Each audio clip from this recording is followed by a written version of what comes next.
ladies and gentlemen, this has been my logos for 40 years.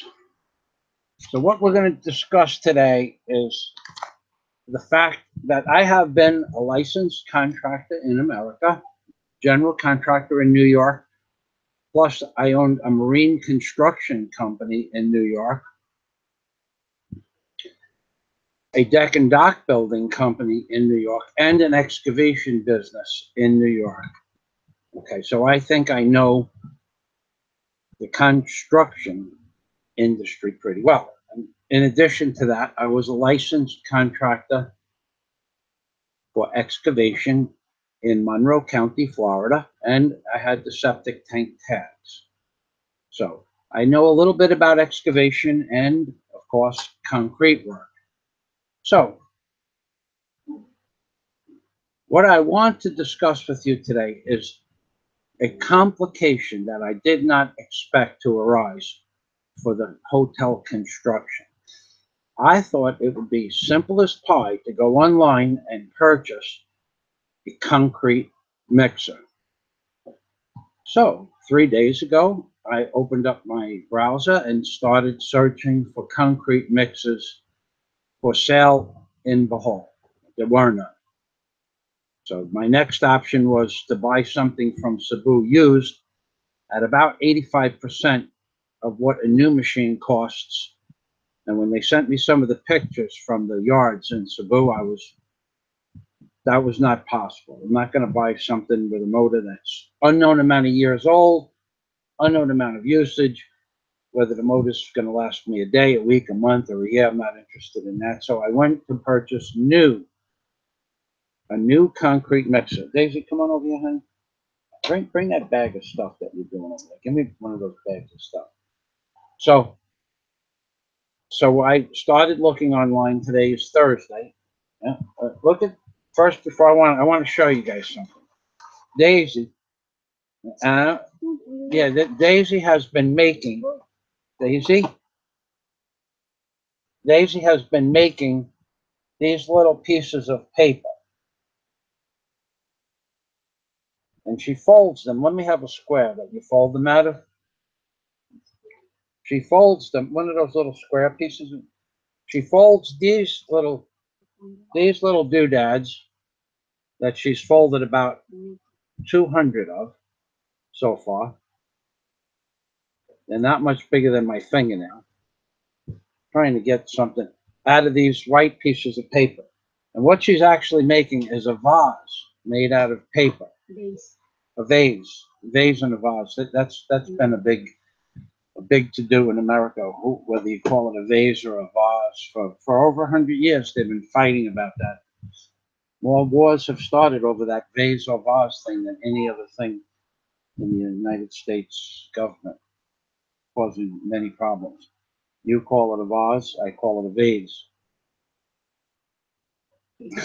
So she's making a vase. You'll see a video of that soon. So now, digressing back, Daisy, would you like to say hello? Hello.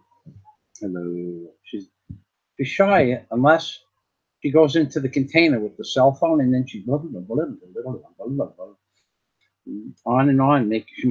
Yesterday we made a video of Daisy taught me how to weld plastic with a bunch of old plastic bags. And we made, Daisy, get the campo. Get the campo. We made cabo. Get the cabo. Show. Let me have that, please. She showed me how to weld plastic by melting plastic bags. She did a pail, an outside bucket pail, the foot basin that we wash our feet off before we come in the house, in the capo, which I always been calling a tampo for the last 3 years. But she just melts plastic onto this. There's a video coming up. And I put a piece of metal wire around the top to hold it together so she could melt the plastic, and that's all. And now this has been like this every bit of 5 months. She only did this once. Daisy showed me how to do that. I was amazed. She did it yesterday. She showed me how to do it. You just take a bunch of plastic bags, Put them around a stick, a regular stick. You pull it off the tree, whatever. Roll it around the stick like a wrap, like a saran wrap, and then light it on fire. And when it drips, if the bucket is thick, you can put a couple of drops. You sand the bucket down, or the plastic container down, or the plastic pail down, and then drip the hot melted plastic on it, and it just like a magic, like welding steel but with plastic. I thought she was crazy when she did that when I first met her, but she's been doing it since I met her. She's real handy. Besides from making a whole box of these things, there's hundreds of them in here and over on the other bench. Honey, take that so I don't knock it over. So digressing back to purchasing a concrete mixer in the Philippines, my only option is to buy new. I am going to supply you with the links of the concrete mixer I wanted to purchase, and I'm going to supply you with. I'm going to try to show you through the mirror, with a mirror, which mixer I wanted. Let's see if I can slide this over. That mixer would be right about here. Hold on a minute. I'll see if I could do this right off the bat. Can, kind of. Okay. You're still alive. I know I'm still alive. Okay, I know. Now, give me your compact mirror. I'm going to show you the mixer. It's a mixer with an automatic hopper. Okay, now you might just get a glance of this mixer. Maybe if I'm lucky, you'll get a glance of it. But that there, if you see it, if you get to see it, that is a mixer, and it has a tower that reaches up 55 feet if necessary. And that tower, on that tower is a hopper that goes up on a 12 millimeter cable. All right, now where is a 12 millimeter cable? And in the front of the cement mixer is a very long hopper that you put the material in. You put your rock, sand, and cement right into the hopper, and it tips up. Two methods. One is wire, and one is hydraulic. Okay, so the reason I want to purchase that, and I'm having difficulty purchasing that, believe me, which is what this video is about, but is because in theory, I'm going to use 150 yards of concrete, give or take 20%, depending on the thickness of the patios. And if I want to make the footings bigger, just that would be an extra 15 or 20 yards. So, because I'm not happy with the substrate underneath where I digging through the coral, there's a layer of bog. So I made the footings 25% bigger all the way around. Okay, so I need 150 cubic yards at 1,300 pesos per cubic meter for the material. But, all right, so let's just go with 1.3 times 150. That's about 200. We're going to talk round numbers. That's 250,000 pesos with the concrete. Let's say 300,000 pesos with the concrete. Okay, but that's if I buy it and mix it myself. However, if I purchase the material from a concrete company, then I'm paying about 6,000 pesos per cubic meter, and I need 150. So the math comes out to 100 times 6,000, 600,000, and then half of that is 900,000 pesos. We're going to round that off to 1,000,000 pesos for the concrete ready mix concrete. Then I have to pay for about 30 times a pump truck to do the pumping. Or I have to mix it by hand and just, bear with it, the small mixes. But don't forget now, I'm going up 4 floors. So mixing it by hand becomes problematic. So I figure that machine with the hopper, which will bring up the material to the 4th floor, would be worth the investment, which so far, I'm going to tell you what occurs when you deal with people in Asia on the internet. Number one, it's a name on a screen, so I don't trust it. Number two, try to deal with a company through something like Alibaba or Lazada, and then you get these representatives. You see a name on the screen, Peter. Now, he's the guy I'm having a lot of problems with. The man, I'm not having a lot of problems with. The man's a moron. It's just plain and simple. I've asked him 5 times in 5 different emails to send me a PDF file of that machine that I just spoke about. Now, at the end of the video, I'll try to turn this video around so you can see the machines themselves. Daisy, remind me before I shut that off to show them the machines. I should be able to turn this computer around, but it's in a pretty precarious position, and I've had trouble with the live stream. But this has a hard wire, so I'm hoping that's going to work. So, digressing back, Peter from Alibaba, he's a moron. I can't explain it any other way. First of all, I asked him for a PDF. Okay, this is not just Peter. Okay, dealing with people on the internet in Asia. I have no idea what it's like dealing with people on the internet in America anymore, but I dealt with hundreds of people in America and never had, in 20 years, well, in 15 years of the internet, I never had an issue like I'm having now. So Peter represents Alibaba, and more importantly, a company called, now that I can give you the name of. It's all going to be in the description box. Okay, it's not that company I showed you the name of. It is, in fact, this company.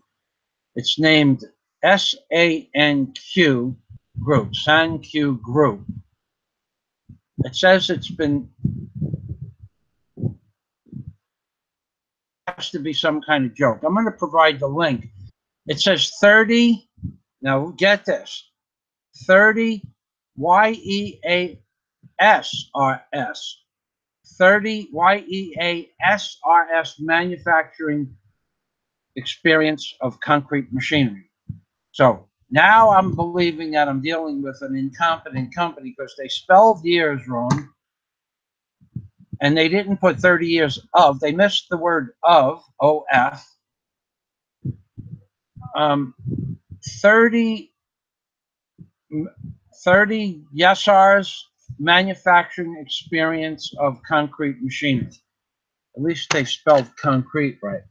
Now, I don't know where I can put the link down below in there, but let's just say I'm going to put the link down below so you can see this. So first of all, I'm dealing with Peter. I want a PDF. I want a simple PDF of the machine itself, and I want a video of the machine. I want a YouTube video of the machine. That's what I want. And I want a PDF to include the length, the width, the height, the weight of the machine, the outside measurements of the packing crate for my broker in Cebu. Okay, so he hasn't provided me with a PDF of the machine, not once in 3 days, 5 individual mails. I think I'll copy the entire Alibaba mail and put it in the description box so you can see how I've been treated through Alibaba and this fellow Peter, who has a company who can't spell the word years. Maybe they spell it differently in China. Okay, so I asked him for a video. I asked him for the PDF. He doesn't answer my requests for the PDF. Me was 5 PDFs for a hydraulic jackhammer, for what looks like the mixing tub of a 13-yard cement or concrete truck mounted on skids, with motorized and mounted on skids. That's what he sent me in lieu of what I required of a one bag mixer with a 55-foot capacity to do a vertical lift with a 250-liter hopper with a 16-horse diesel engine on it. And in the front, it has a self-loading hopper, which is either run by hydraulics or wire. I didn't care which one, but what I got was a PDF file for a 13-yard concrete truck mixing tub on a set of skids. Okay, so I told him, you didn't send me what I asked for. And he says, he answers me back, this is a nightmare. Okay, you're not understanding what I'm saying. It's a nightmare. He sends me back, those were 2 of the PDFs. And then in addition, on the same reply, he sends me for a, what we would call in America, a putza machine, P-U-T-Z-A, or putz, P-U-T-Z machine, that pumps concrete, a concrete putz mixing machine, or he sends me one for another manufacturer made in China. Okay, that's the 3rd PDF he sent me. And the 4th PDF was for a machine that sprays mortar on the walls, a plastering machine. Basically works with an air compressor, which I will need eventually if I want to do a lot of stucco. And I have almost 1,000 square meters of stucco work inside and out. However, that's not what I asked him for. And he sent me a PDF of something else I don't recall, but it'll be in the description box, in the information, that in our conversation back and forth to Alibaba. Okay, so what he does send me after the 4th request is he requests my personal, he didn't say personal email, but he said my email, so he can send me a YouTube video. Now, I'm not giving him my email. I gave my email to Globe, which is another disaster because, as you can see, their Wi-Fi or my Samsung tablet Wi-Fi is not working. So I had 2 previous videos, cost of living within the last 2 hours, and they both fell because Globe Wi-Fi is too weak, or the Samsung tablet, Samsung Tablet A is not working properly, which I have to bring it back to the store to test it, which is 4 hours of traveling, and by the time I go to the store. So what I'm saying is, in the Philippines, it's basically impossible to do business here in a professional manner. And I'm being very professional about this because I could rant on about this for hours. So Peter sends me a request for my email, and I tell him, I'm not sending you my email. Send me the PDF and send me the video file. And then his return mail was, send me your personal email. I can't see your email address. It's hidden. Well, it's hidden for a reason. Alibaba does not want people to have my email address for 2 reasons. One, they get a commission on the sale of a unit, but not so much that, but for my safety, they don't want people having my email address and or my IP address. And I don't want to give my email address out. I have never given my email address out except Dave Xline, and that's it. And I trust him. I don't trust you people on YouTube. I don't trust Alibaba salespeople. Okay, these people. So he asks me twice for my email. He's not getting it. So now, after 5 requests, 2 emails sent to me, he still wants my email address, and he totally negates the part of the conversation to send me a PDF. I want a PDF. I want it in writing. I want the bill. I want a custom bill, customized to Michael Fazio, with the total amount of money. So far, I have replies that say the price quote is firm, but he changed the price quote already once. Okay, so the price quote isn't really firm because he added an extra, well, he didn't change, he added $830 to the price quote the first time, $830 for something, $850 for the shipping, $5,325 for the cost of the machine, which brings the machine up to 7,000 American dollars. For a cement mixer, it's not a motorcycle that goes 150 miles an hour. It's not a 100 horse boat motor. It's $7,000 for a cement mixer. It's 1,900 kilos. It's 2,200 pounds of steel. It's 1,150 kilos. 1,300 pounds of steel. It's got one 16-horse diesel motor. The motor costs 20,000 pesos.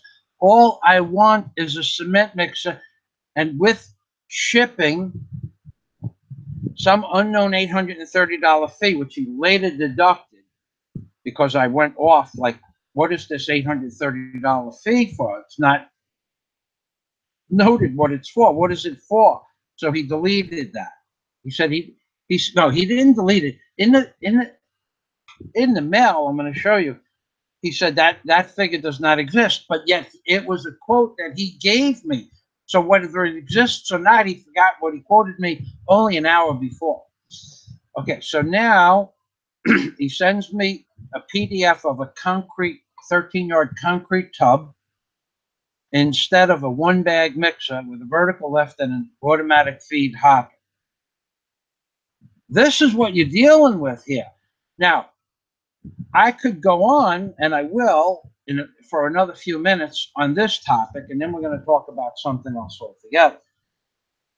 The ability to purchase any cement mixer in the Philippines is limited to one country, just one country, China.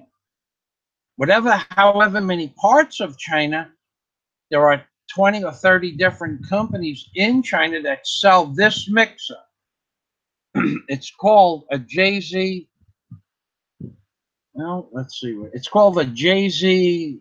One company calls it a JZ 175, and one company calls it a JZ 350. Let's see if we can find that. Here it is right here. JZ. Oh, okay.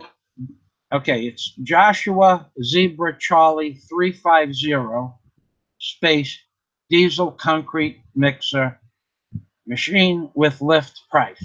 Unknown money in his unknown amount of money in his reply to me from Alibaba. So it's a Jericho Zebra Charlie 350 diesel concrete mixer machine with lift. Okay, so that's what I want, and he sends me a picture of a concrete truck. Now that thing is 1 bag. Okay, the only manufacturers that have returned my emails, no one in Japan, they sell mixers. No one has answered my email in 3 days. There's a fella in Germany that makes these mixers, very similar, along the same lines. I would have preferred to buy it from German because German steel is, well, I think German steel used to be better than Chinese steel, but I don't know if it still is. But it had a German diesel engine, that I'd be more comfortable with than this no-name brand Chinese diesel engine that I'm not comfortable with, because I looked for parts for the Chinese unknown name, and basically when it breaks, you have to buy another one. The German manufacturer at least can supply parts, but online they have parts, but they don't answer my emails for a German machine. They're not shipping to the Philippines apparently. So I went to India, and they don't ship to the Philippines, or they don't answer conversations from the Philippines. And I also went to someplace. There's a couple of names that I can't pronounce. I don't know where they are. There were 2 or 3 places in India, but the point is that none of the places outside of China have responded, and they all have an identical price. One has a price for $5,325 for the cement mixer, $850 for the import fee. The other one has a price of $5,450 for the cement mixer and a $700 import fee. Well, if you do the math, it's the same number. Okay. And there were 4 other manufacturers that did the same thing. They just play with those 2 numbers. The total price is just $6,325. However, there is also, could be 30% of that money for an import fee, import tax into the Philippines. And here's the kicker. The guy, Peter, who I asked him what the import tax fee was, tells me he doesn't know. But he also, in the same set of emails, or back and forth through Alibaba, tells us that they do lots of business here in the Philippines. But so basically, I said to him, "Well, send me call up one of your clients and ask them what they wanted, what they paid for the import fee." "Oh no, sir, we cannot do that. Our client list is private. We can't talk to them directly about things like that." So they're selling you a machine that they don't know how much the import fees are, but in the same sense, they're selling themselves as salespeople that sell to the Philippines, which is nonsense. If I was a salesperson and sold this machine, many, according to his email, if I was a salesperson, I would know to the dollar what the import fee is, or at least the percentage of the import fee. That's all you need to know is the percentage, but they don't have it. 2 people don't have it. Now I'm going to talk to a woman named Diana Shen for another Chinese company, not through Alibaba, who also has the same number. It's the same price. The numbers are a little bit. The import fee is only for that company, what they say they're paying for an import fee, and that doesn't make any sense to me. Why are they paying an import fee? Why aren't they just selling a machine? Somebody correct me if I'm wrong, but if they're selling me a machine for $6,000, we're going to round these numbers off, $6,300, why am I paying an import fee through their company, to their company, not to the Philippines, but why am I paying an import fee to their company? I don't know. Can somebody tell me if this is normal business? Because I haven't heard of this before. But I only paid my broker for an import fee, which I can't even talk to a broker until I send the broker the invoice in a form of a PDF with the length, the width, the height of the packing crate, and the total monies for the item that we're speaking about, whatever item it is. Then once they have the total monies that I'm giving the company, and I have an invoice or a bill of lading to me, Michael Fazio, then they will quote me a price. Now, so far on previous things that I ordered or spoke to the customs broker in Cebu, it comes out to about 22%. So 22% of $6,200 is roughly $1,400. We're rounding off the numbers. Don't try to hold me down to my math, because if you and I were sitting next to each other, I have a good understanding of math. I'm just not, I'm tired. I've been outside working all day here on this thing.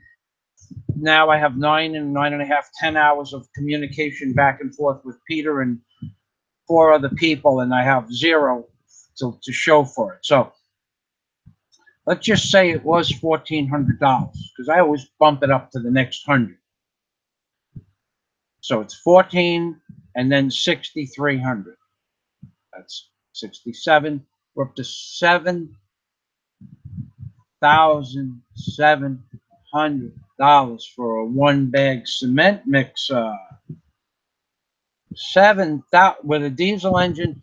Yes, it has the vertical lift tracks up to 55 feet. Yes, it has the automatic hopper. Yes, that's true, but it's a cement mixer. You can buy a 100-horse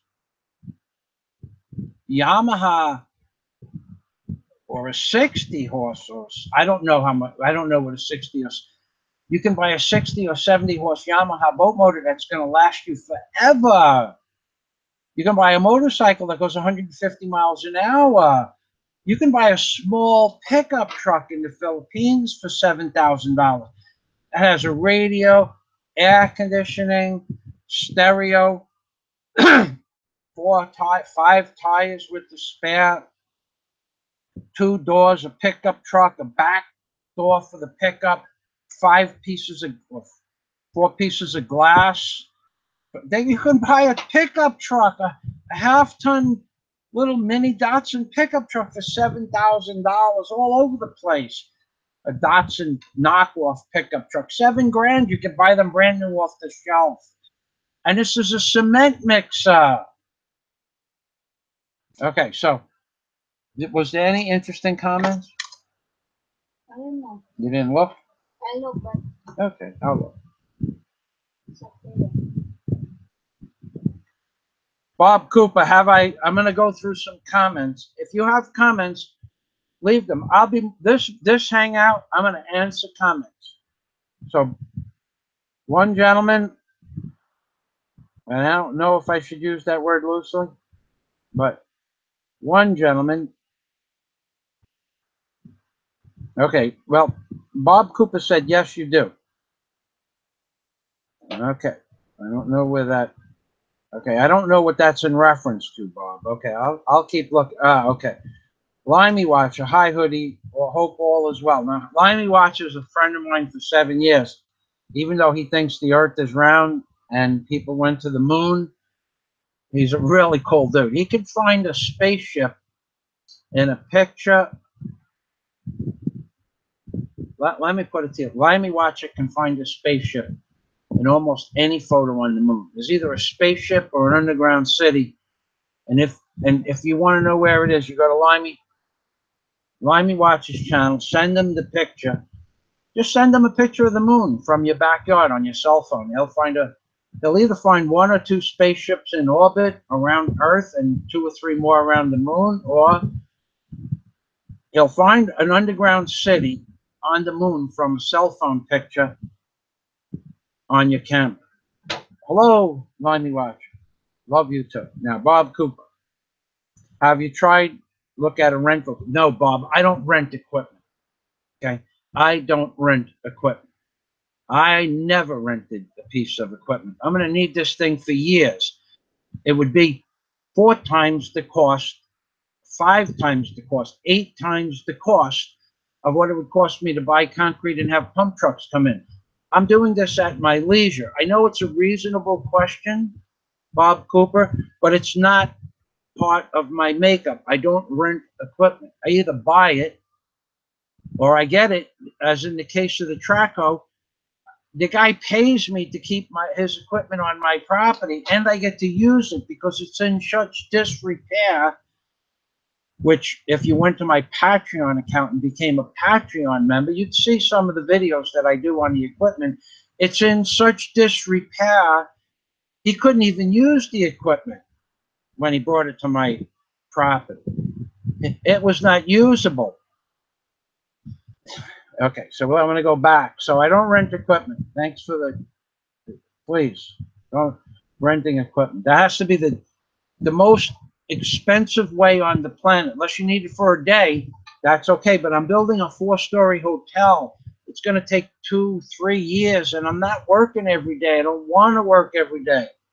I want to play on the beach once in a while. My Wi-Fi antenna, Bob Cooper, is 18 inches away from the computer. And the first 2 videos failed because the Wi-Fi that works perfectly, Globe came with a technician. The Wi-Fi works perfectly, but my Samsung tablet is not receiving the signal from 18 inches away. Is that close enough for you? Okay, Bob Cooper has got a lot of comments. I'm going to have to.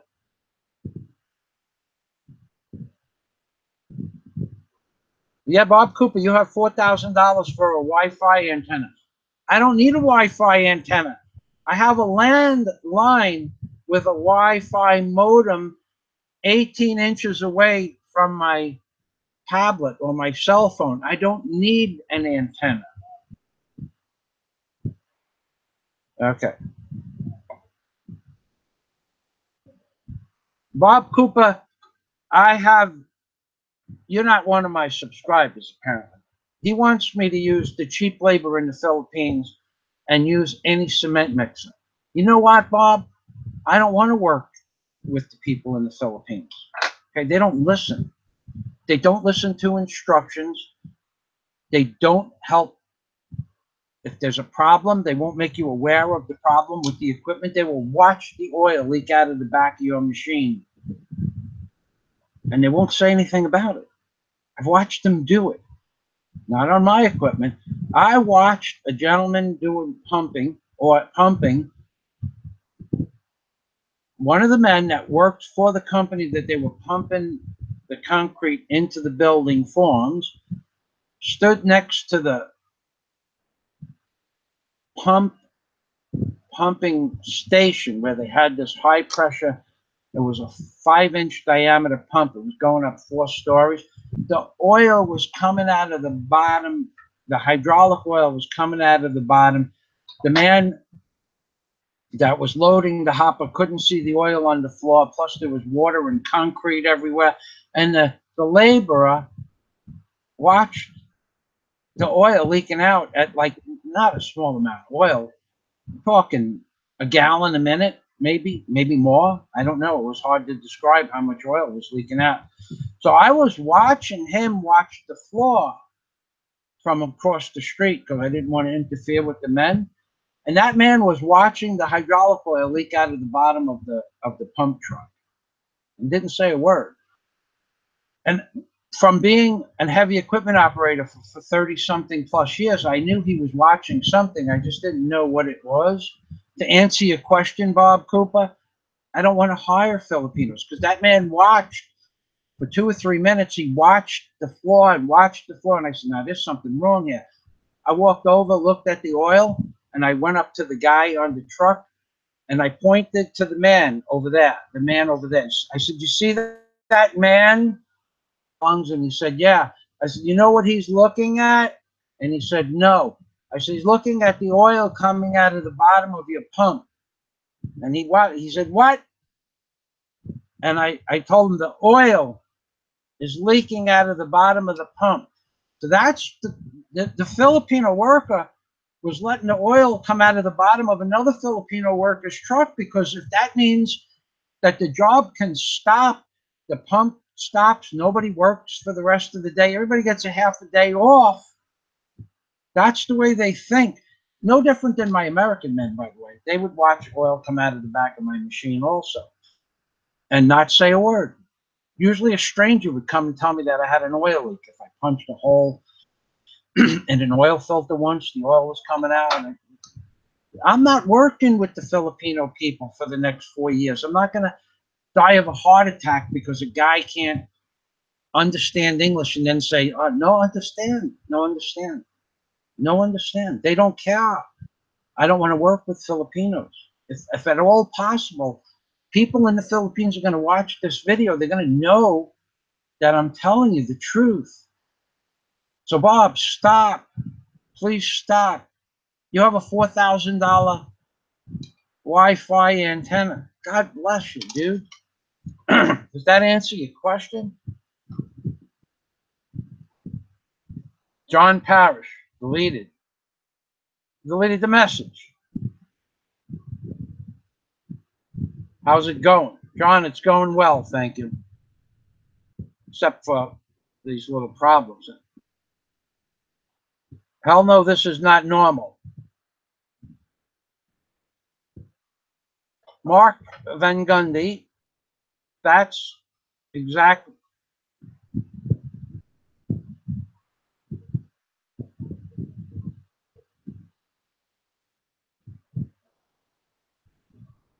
Okay, wait. Mark Van Gundy. That's exactly right. Know what you're spending before you spend it. And Mark Van Gundy, hell no, it's not normal. He's answering the question I asked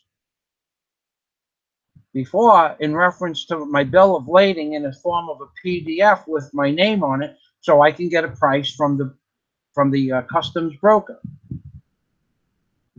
Okay, so I think you're right, Mark Van Gundy.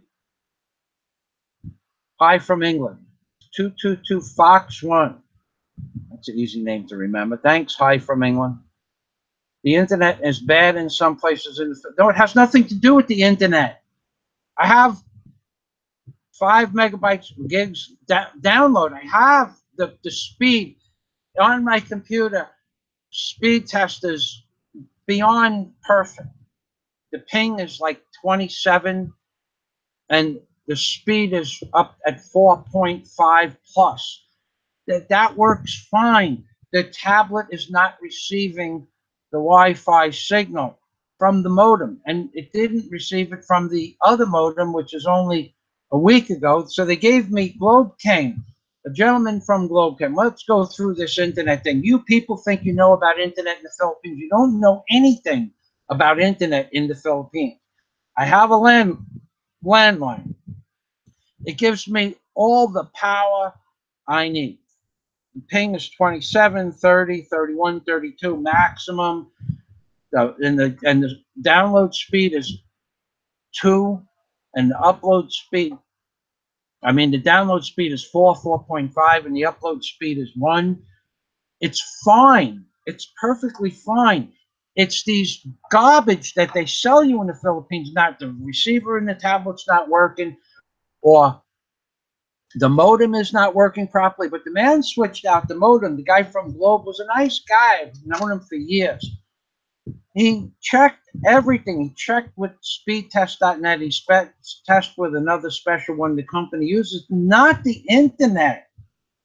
It's not the internet. The internet, it's hardwired, works just fine. It's these electronic devices and the modem. He put a new modem in. He showed me the speed test. Let's just say the speed test at perfect was 1, 2, 3. That's the perfect numbers for the speed test. 1, 2, 3. So the old modem showed that the speed test was perfect. 1, 2, 3. That's the old modem from a week ago. But it wouldn't send out a signal. Well, my tablet that I spent 12,000 pesos for didn't pick up the signal from 18 inches away. What are you not understanding? I'm 18 inches away from the modem that's hardwired to Globe. So, Daisy, please give me water. So, the modem works fine. It's the tablet. It's more of this Chinese products that they sell. Everything is made in China here. I can't even guarantee anything that I buy in the form of a cement mix is even going to work.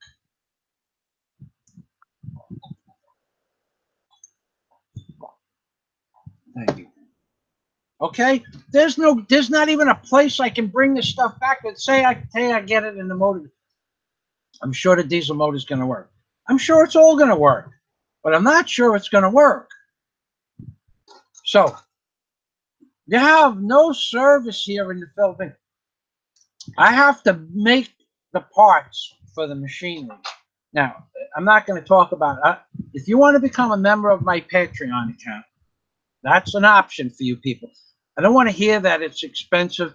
It's $3 a minimum subscription.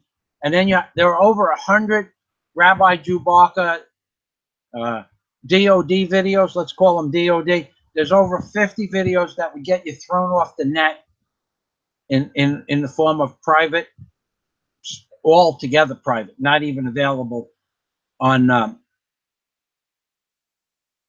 Patreon itself. I send those links only to people with a disclaimer, not allowed to upload or re-upload unless you put your name on it, knock yourself out.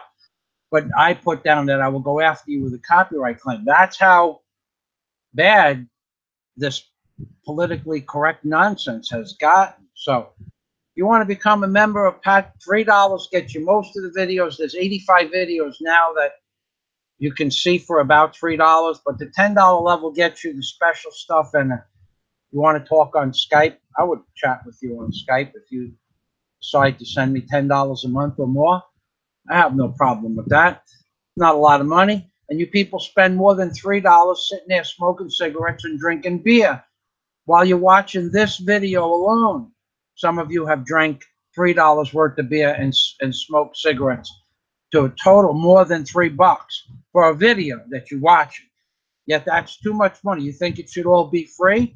Okay, well then you don't get to see any videos of construction on the hotel, which I'm not doing construction now because of faulty maintenance on the machine from a few years ago. Whoever did the maintenance, I'm fixing the machine now. I'm building up my hours, my billing hours for the owner of the machine. He can't use the machine as it sits right now. There's a leak behind the water pump, an oil leak, pretty serious leak. Getting serious, that's for sure. Pissing out a gallon of oil a day. There's not a lot of oil for a motor, but it's pissing it out. It's not burning it. And it's got a water leak, and the water pump bearing is right on that, right where it's a little funky, where you can take the fan and move it back and forth. So I'm looking for a fan. I'm looking for an alternator. There is no alternator. I'm charging the batteries with trickle charges. But if you want to see the rest of those videos, $3 a month gets you most of the videos. $10 a month gets you a conversation one-on-one with me, and then you can ask me anything you want about the Philippines. Anything. I'll tell you the truth. I'm not like those other guys. I'm not here providing Philippines tourism blogs. I will tell you what it's like living here. Much better than living here than living in America, in most places in America, but it's not perfect. And if you're not street smart and you plan on living here, good luck with that. Okay, so here we go. We're going to go back to the comments. Again, the show is almost done. Live chat. Alan Anderson. Okay, we got off on a little bit of a rant there. The internet here works just fine, Alan. Okay, Mark Van Gundy has been in procurement for 30 years. And when I get a quote, it's in an all-in quote, otherwise no order. Okay, Mark, I agree with you. It needed to be a PDF file that I can send to my customs agent or broker. They use different terms here, but basically it's the importer. When the equipment comes to the dock in Cebu, I pay X amount of dollars for the import fees. Then that gentleman will also call his cousin or brother or friend up and get me a truck to bring it from the dock, from the import dock, off the property to the ship that's going to bring it to Bohol. Or the cargo ship could be the same ship I'm going to be on. Maybe I'll go on the same boat. if it's an easy thing. But he won't send me. He won't even send me the PDF for the machine. He sent me a PDF for a cement mixer, a 13-yard concrete hopper uh, tub, 13-yard tub.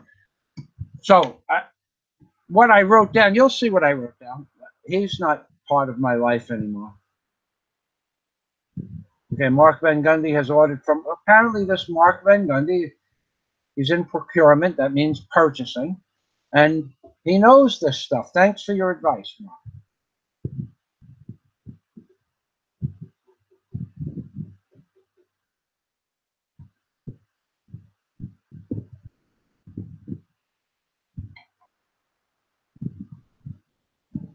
Alan Anderson. Okay, the problem is not the Wi-Fi. Thanks, Alan. Yep, I'm being hydrated now.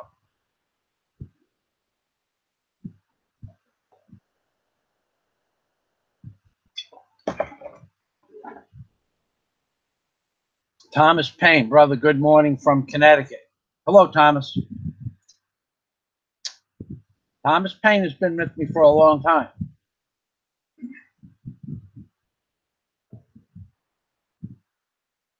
Scott Warren, Chinese factory workers must giggle as they box things up for shipping. I don't know what to say to that. Let me tell you something about living in the Philippines, okay? I live next door I live in an area where there are several hotels. 95% of the hotels are Chinese tourism, Korean tourism, and Japanese tourism. Maybe more. There's just a few percentage of German, Swiss, Poland, a few Americans, but 95% is Chinese, Korean, Japanese, North and South Korean, by the way. And there has never, ever been an argument between any of those peoples and their friends. However, they don't say hello. You could walk by 400 Korean people getting on and off pump boats on the beach. You will walk by 400 if you sit there on the beach all day, and not one of them will ever say hello to you. So I don't know what you're talking about, that they're laughing. Do you mean they are laughing because I'm giving China my money and there's nobody in America that makes concrete mixes? Or are they laughing of what they're selling, that it may or may not work because it's quality? Everything from China is low quality. I think it's the latter and the former. They're not arrogant people. They're just not friendly people. I don't know if they don't talk to anybody. They don't talk to the Filipinos. They don't talk to myself. Even I lived in one of the buildings. They don't talk to anybody. Talk to a Korean or a Chinese person for 7 or 8 months. They could be in the next door apartment. I'm talking the next door apartment. When my door's open and they walk in and I'm in the kitchen cooking, they won't even look. And if you say hello to them 5 times, they will say hello back to you 5 times, but the 6th time they won't say hello. So I don't know. It's a cultural thing. Filipinos are 1,000 times more friendly than those other 3 cultures. Let's go back to the live chat. That's a little bit of insight here. Okay. Okay, so we're back here. Okay. These guys, XM Wise X45. Tell us what you really feel. If I told you what I really feel, Google would shut off my live streaming capability and they'd shut my channel down. That's how I really feel about dealing with these people. If I actually physically told you the words I would use to these people in real life, physically spoken words on YouTube, and what I told them to do with the equipment a few hours ago, which is all documented. It's all on my It's all time stamped and on my Alibaba report page, reply page. If I said the words to what I said to the guy, YouTube would just take my channel down. And they would give me a strike. I'm a politically correct guy. You got to understand this. I've already been through this. They took one of my channels down over nonsense, so I have to be much more careful. The old DOD videos are only on Patreon because that's the only place that I can put them now. If I put, let's just say, I'll use some code words here. I have some videos of Mr. Obama where he goes at night. And where he goes at night is inside, down on the bottom, under the water of a porcelain throne. And he sleeps down there. Now, the porcelain throne is surrounded with majestic tile work and all kinds of, and it's the water is nice and warm, you know. But what the point I'm trying to get is that nobody really knows where they go when they're sleeping. But when I woke Mr. Obama up from his nap in this majestic, beautiful, a crowning achievement to mankind in tiles and porcelain, when I woke him up, I asked him where he was, and he told me where he was and what he was doing. Now, a video like that,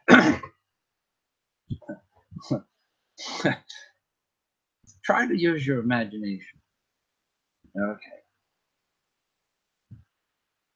Almost 7 p.m. there. Yes, it is. It's 7 p.m. It's 6. Okay, Thomas Paine. It's actually 6:17 p.m. There's an hour difference here.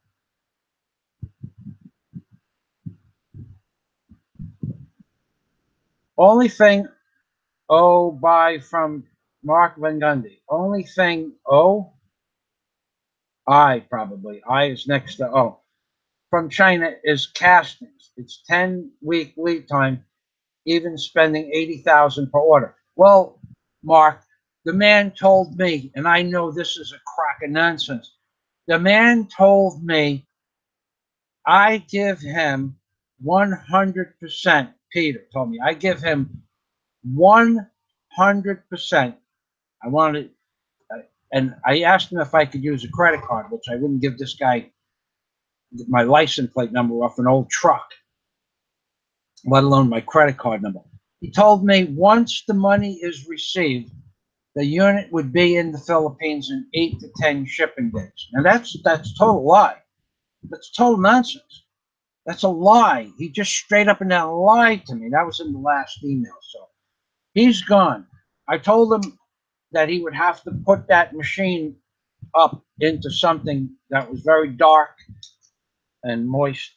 And I don't know if he returned my email. I doubt it. Okay, so 10-week lead time to America, but it's not 8 days. He said 8 shipping, 8 to 10 days, period, not business days. Told me to be in the Philippines. Total nonsense. The guy's a scam. Tell the name of their company. They couldn't even spell the word years. What I noticed when I was online, excuse me, I noticed when I was working with chemicals all day. I noticed when I was online, before I moved to the Philippines, I was selling a lot of stuff. And some of it I put on Craigslist. We could talk about Craigslist. If I told you how many gay people did not want to buy my tobacco, but wanted to meet me for drinks in Miami, you would get sick. And the one method that you could tell that there was a scam is that they spell and that they're gay or have strange sexual preferences besides being gay. Words wrong, incorrectly. They would spell the word dog. You would know that they want to use the word dog, like I have just come in from walking my dog. Well, the word "cum" would be spelled C-U-M-M or C-U-U-M-M, and walking my dog would be W-A-L-L-L-K-I-N-G, dog, D-G-O-G-Y, doggy. Okay, that was like 100% that they are not straight and they want to meet you for sex. So I don't know if this guy from this Chinese company, I don't think the Chinese company spelled the word years wrong. I just think that it's a scam company which has a name that's very close to a real company, which I will have to look up later. And that's the scam. You think it's the company that's online, but it's a different company. Even though it's Alibaba. What does it take for them to set up an account with Alibaba and then scam 100 people? Just think about it. Let's say they get a good week before Christmas. They're running a legit business, and then the week before Christmas, they get 10 guys that are going to send them $8,000 to their bank account, apparently, because he didn't send me the address for the bank, for the company. He didn't send me. The last time I bought something through a company in China, they sent me, I paid from my bank directly to their bank as a bank transfer. I asked this fellow if credit cards would, and the other company would not take a credit card. They didn't want to hear about credit cards. And the reason is because I bought it through Alibaba, is because if you put the money in your bank account and it goes through Alibaba and into their bank account, there's no hocus pocus there. It's a straight up and down business transaction, honest deal. Yes, Alibaba gets a percentage, but yes, your money is also insured. You send money to China to a company, there's no guarantee you're going to get the equipment. I could be wrong. We got to ask Mark Van Gundy if I'm right about that. But the only way I would ever do business is through a bank transfer. I wouldn't care if they took credit cards. I only asked him if he took credit cards to trick him up to see if he wanted my credit card. He said any credit card, any of the 2 credit cards I mentioned. I only asked him if he would do business with a credit card. No legitimate company does business with a credit card. They only do bank transfers from one country to the other. I could be wrong. Mark will let us know. Mark Van Gundy, we need your advice. And then I look down, and Mark Van Gundy would like to help me, asking me to send the particulars by email and his email address, and I will get you an all-in quote, just an offer to help you, as I have contacts all over the world. Okay, I will send you a PDF of the machine I want. I'll give you every name of every company. I will give you the link to all the names, not just the name of the companies. I'll give you a link to the companies themselves, and I'd be happy to take your advice. Thank you.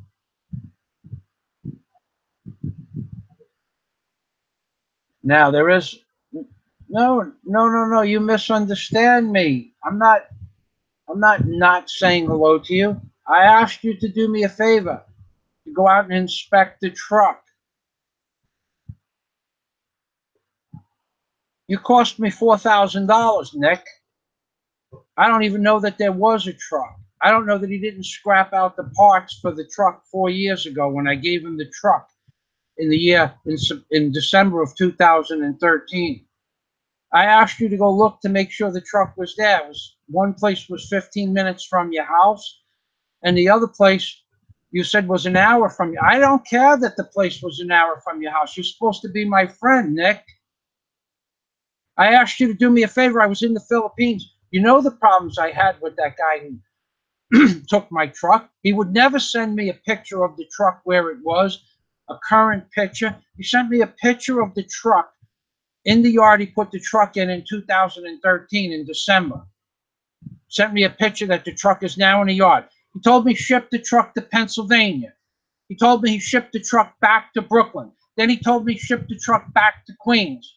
And then when I asked him where the truck was and I was going to ask you to go get it, then you agreed to it. Then he told me the truck was on Atlantic Avenue near Woodhaven Boulevard. And when I said you were coming, he told me the truck was in Long Island, Nick. Okay, I'm not avoiding you. I asked you to do me a favor. For all I know, the truck was disassembled and in parts and sold off years ago. And the guy who gave me a bill of sale that is for, I don't know where my truck is. I know my truck was worth $3,850 book value. I mean, it was $200. I blame you, Nick. You want to give me $3,650? That's fine. I'm not avoiding you. I don't want to have anything to do with you because you profess to be my friend. And then when I ask you to do me a favor, I'm in the Philippines to go look at a truck. And you say you're going to do it.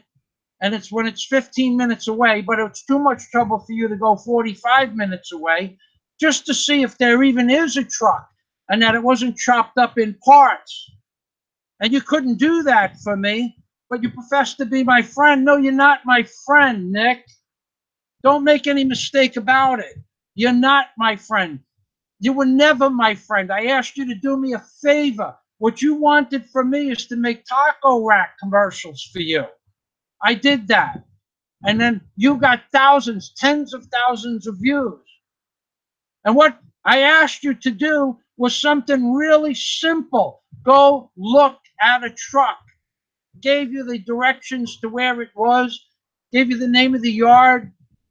Maybe I didn't give you the directions. Maybe not.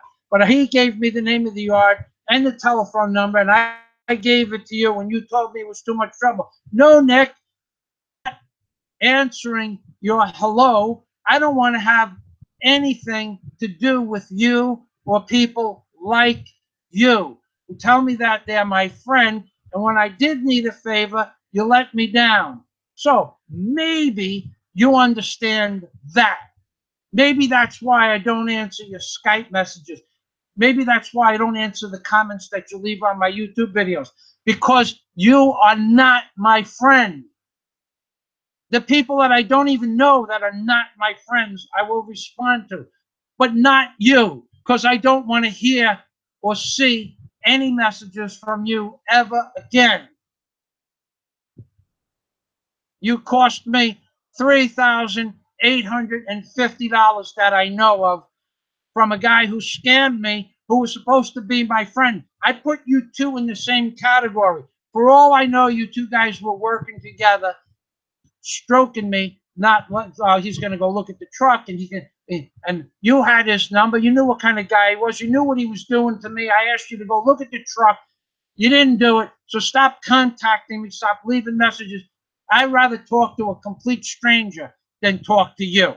Somebody who pretends to be my friend, and when I needed a favor, you stuck it to me. There's your Christmas present from Rabbi Drew Barker.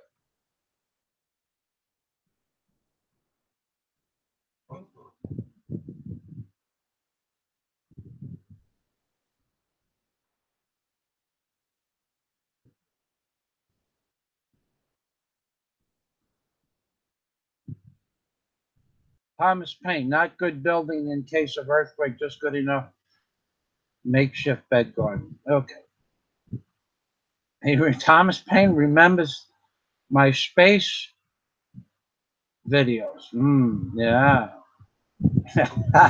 Told you Thomas Paine was with me for a long time.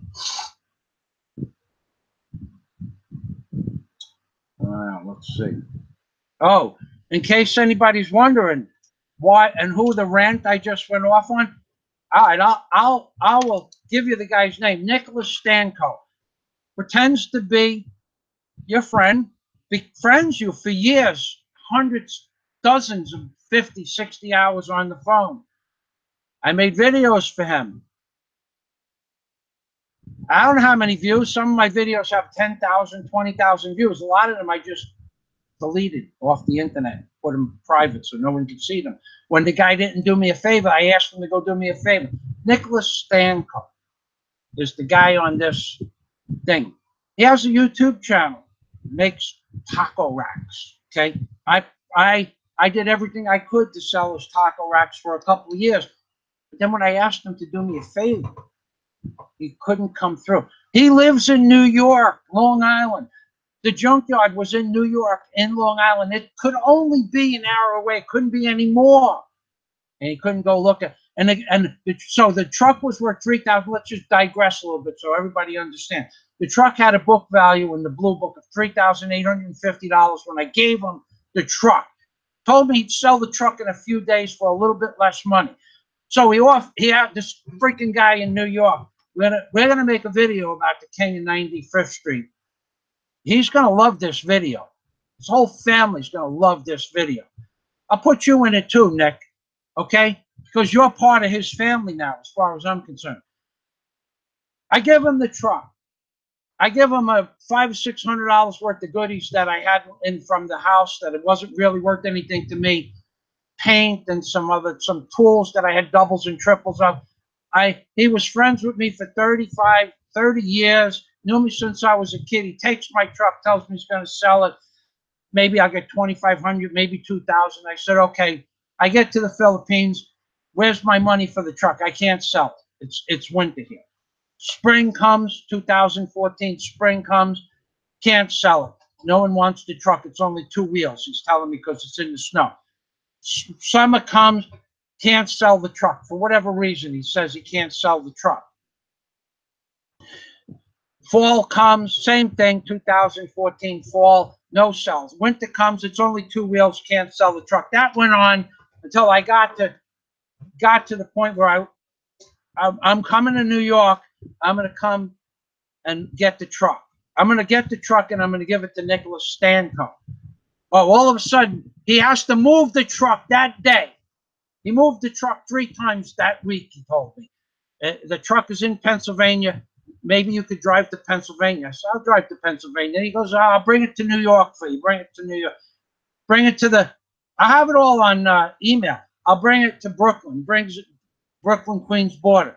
I said, okay. And then I said, look, you know what I'm going to do? I'm going to get a guy to come and look at it. And he already knew this guy, Nicholas Stanko, the guy who pretends to be my friend. Okay? Okay, so I tell him, look, I'm going to send Nick to go look at the truck. Now, he had talked to Nick about selling Nick a car, but didn't have the car that Nick wanted at the price Nick wanted to spend, or whatever. There was an issue with getting what Nick wanted to buy a car. He wanted a certain kind of car. The guy didn't have the car that he wanted at the price, whatever. I don't know what the deal was. I'm not in New York. I didn't listen to their phone conversation. So I told him, send Nick to look at the thing. Where's the truck right now? King of 95th Street. Where's the truck? Wait till you see this King of 95th Street video. This is going to rock your world. Where's the truck? It's on Atlantic Avenue and 107th Street, something like that. It was where there's a couple of used car deals on Atlantic in Queens, right where near Woodhaven Boulevard, right where the L is, the overhead Long Island Railroad L. Okay, so I tell him, look, don't worry about the car. I'm going to send Nick. Nick is going to, does the truck still run? Yes. Okay. It doesn't have a battery. Well, my battery was brand new when I gave it to him, and so were the 4 tires that I spent $760 for, Nicholas Stanko. $760 in brand new tires and a brand new battery and new hoses and new belts so I could make the trip. And the book value of the car in fair condition was $3,850. So when I asked him, he said, well, we can get it started. So I said, okay, I'm going to send Nick to come and look at the truck. An hour later, I get an email. The guy is closing the so-called used car lot. The guy's closing the used car lot. That day, he's going out of business. He has to clear off the lot. All of a sudden, I'm sending somebody to get my truck, to look at my truck, and that's going to take my truck, get it started. And now he's sending it out to a junkyard in Long Island. When you see the King of 95th Street, King of 99th Street is going to be in that video too. When you see the King of 95th Street video, Merry Christmas, guys. It's going to be a rant and a story that no one will ever forget. I want you to think about this story that's coming up, the King of 95th Street story. I want you to think of it. Let's say that you had a girlfriend that you absolutely loved beyond any imagination, and she left you. Where would be the last place in the world that you would want to find her, and what would she be doing? Let your imagination run wild. You're not going to believe it. So, Nick, why don't you call up that guy and tell him I'm going to make the video now that I spilled the beans? Because you're my friend, right, Nick? Nick, I suggest you stop sending me messages. Now,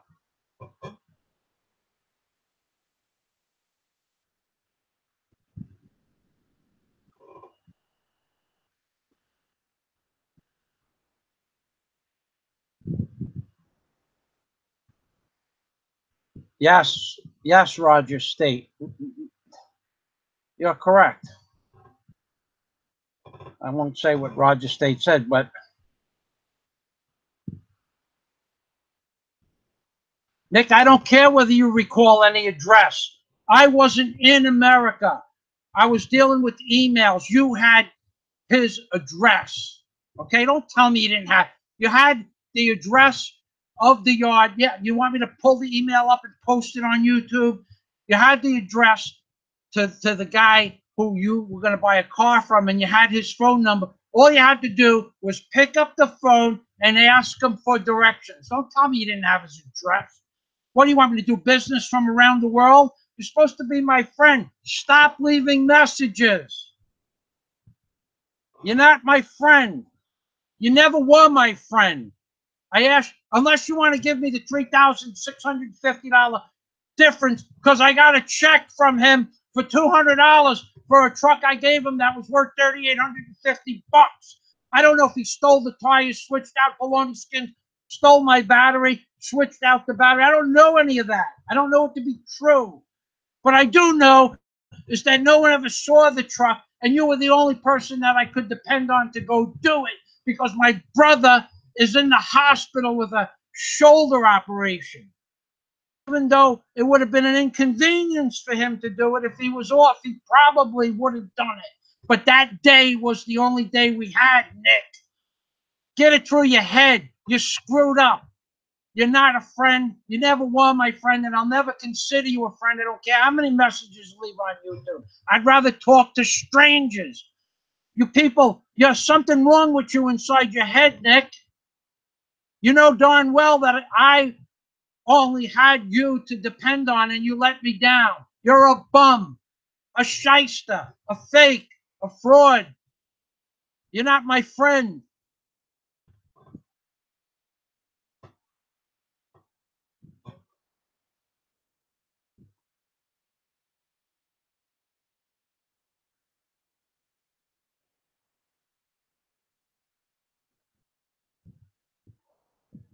Okay, Mark Van Gundy. Never send a credit card information to anyone. Only bank transfer. I agree, Mark. I agree. I only asked him if he would take my credit card to see if he would insist on a bank transfer. That's the only way I would know that he wasn't doing proper business, and he failed that test. He can burn up my credit card in 13 seconds. He could send 6 pieces of equipment all over the world. You're right. And then I would have no money in my credit card and no one to blame but myself. Thank you.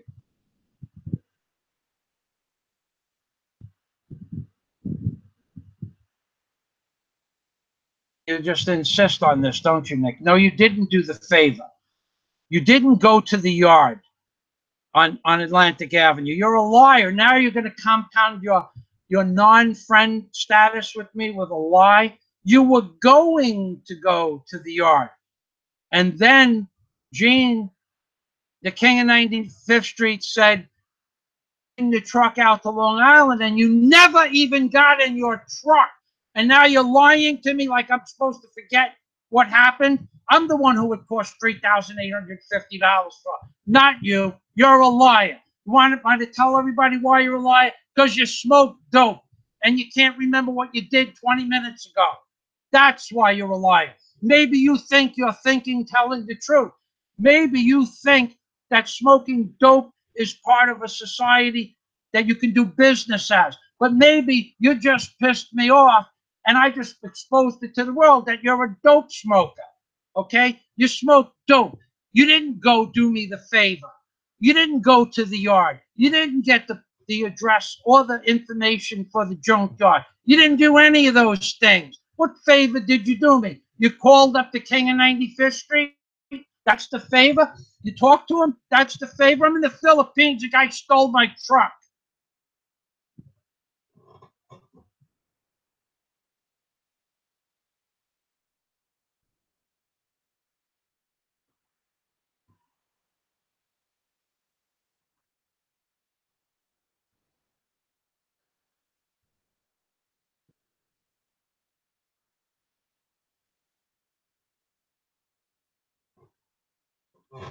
Yes, Rogue State. I did tell him. He's telling me in the thing he did me the favor. What favor did he do me? He called up the king of 95th Street.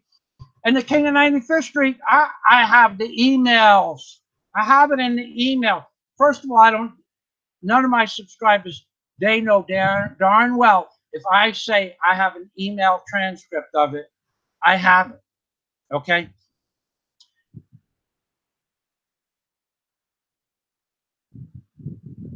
A lot of the stuff was done on Skype, but I do have the email of where the truck was supposed to be.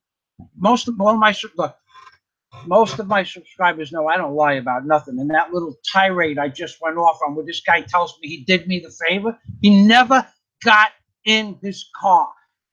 So whatever favor he thinks he did for me was all in his mind because he's a dope addict. Okay, that's why I stopped smoking dope when I was probably, I think I was 21 when I stopped smoking dope. Okay, and I never smoked it again. I did. Okay, once when I was about 30 years old. One time when I was 30 years old, I was with a bunch of people, and I said, "Let me check this out," and it made me sick. My mentally sick, not physically sick. It was okay physically, but I was hungry, and I ate for 4.5 hours after that.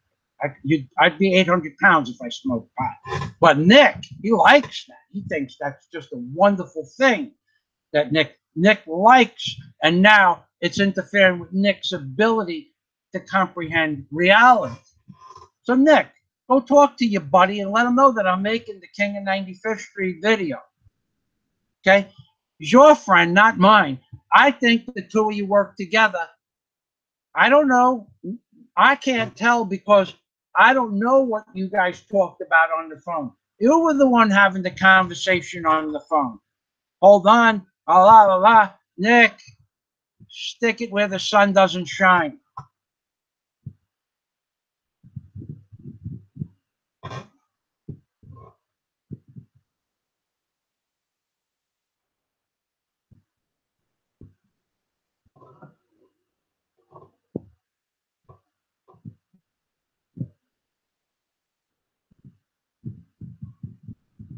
There goes Nick again. He called the guy who had possession of my truck, and the guy didn't know. And Nick said, look, go ahead, dig the hole a little deeper, Nick. Come on, go ahead, dig it as deep as you want. Called my brother. This is the favor that he did for me. I couldn't get in touch with my brother because I didn't have Skype. And I didn't have Skype. I didn't even know about Skype calling. I said, Nick, call up my brother for me. He did. Call up my brother. What did that? Told my brother to read I just told my brother to read his email. That's all. To read his email. I'm in the Philippines. How much time did I spend making videos for you? How many video views did you get because of me that you posted all over the internet? I don't know, and I don't care. I don't put favors in terms of seconds, but I did you a couple of favors too. I helped you out. Okay? And you called my brother. Big deal. The guy who had my truck, you were supposed to call him and get the information. He didn't want to give it to you? I don't know. He said he was happy to give it to you. I don't know. I wasn't listening to the phone.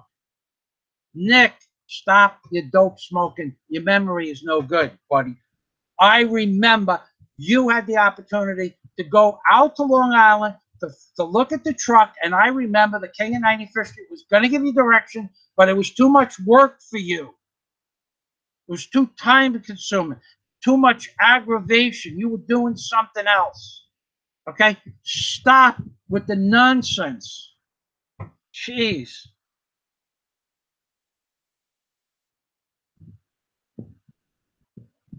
I did ask you if you wanted the truck. I was going to give you the truck for free. And then you were going to give it to your son. I remember the conversation. He deserves the DOD. Rogue State, you're right. The DOD. Maybe I should put a DOD in one of his shirts.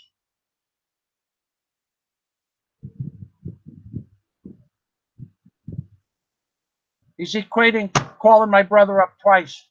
That as a favor when I spent 20 hours making videos for his company. He's calling my brother twice. He's equating calling my brother twice to 10 or 15 or 20 hours of creating videos for his company, loading videos, and posting videos, and then tens of thousands of views. He's equating all of that work to 2 phone calls to my brother. Hey, Nick,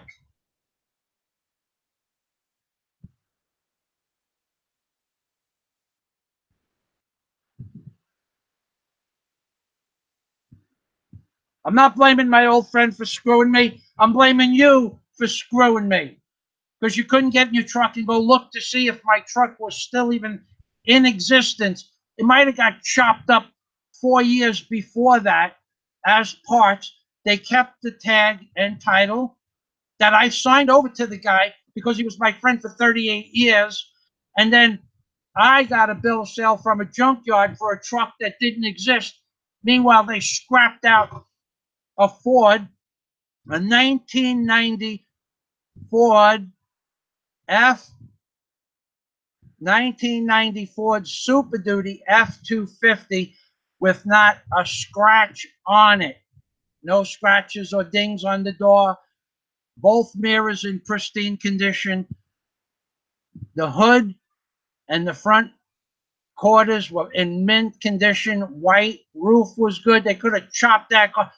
4 brand new tires, $760. One battery, $135 Napa battery, 1,000 cold cranking amp battery. They could have chopped that truck up the day I gave them the registration. But I didn't know where the truck was. That was what I asked you to do. You, Nick, stop trying to make this right. I don't care what. Stop trying to make it right. You're a dope smoker. You're unreliable. You're not my friend. Got it? I don't even talk to people that smoke dope.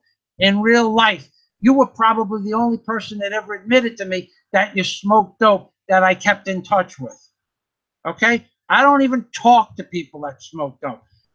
It doesn't matter who they are. Not men that work for me, not men that I know, not people that I know, not family that I know. I don't talk to people that smoke dope because they're unreliable and they lie for their shortcomings, let's say. Okay? You're a dope smoker. You can't remember Jack. And I'm really done with this conversation.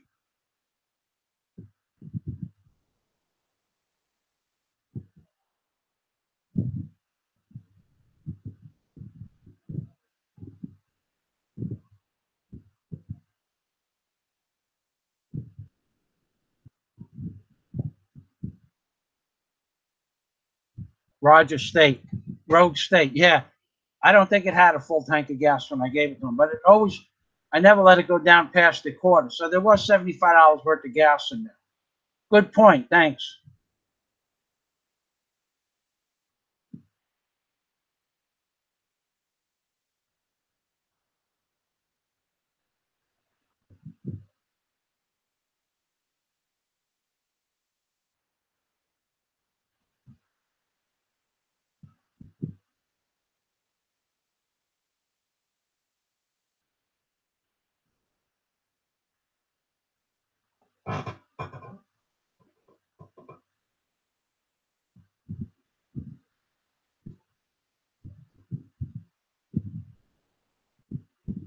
Look at this. This is crazy. Nick, you're off your freaking chain. Go back. What did you do? You did one of those big giant splits with the pink and the purple stuff in it. You lost your mind, Nick.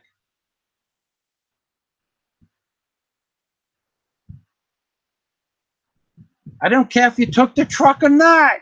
I just wanted to know if the truck was in existence. Are you stupid? Have you not heard what I've said for the last half hour, Nick?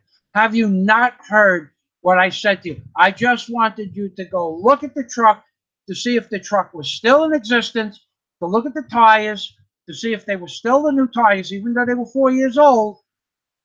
I wanted you to see if the guy changed them out for baloney skins. I wanted you to observe whether there was still a truck or the guy chopped up my truck for parts 3 years earlier, because in parts, the truck was worth 10 grand. Nick, you're a loser. I'm sorry I ever met you. For the 2 phone calls you made to get me in touch with my brother, I lost a truck. I had nobody else, so I would have lost the truck anyway. But you pretended to be my friend. You're a loser, Nick. You're a dope smoking loser.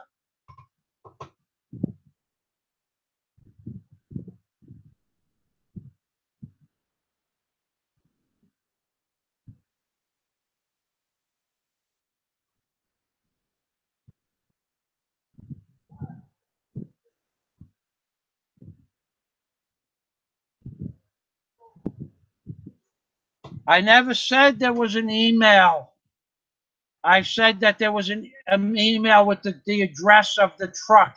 You had the King of 95th Street phone number. He was going to give you directions. I said I had an email that the King of 95th Street moved the truck from Pennsylvania to Atlantic Avenue.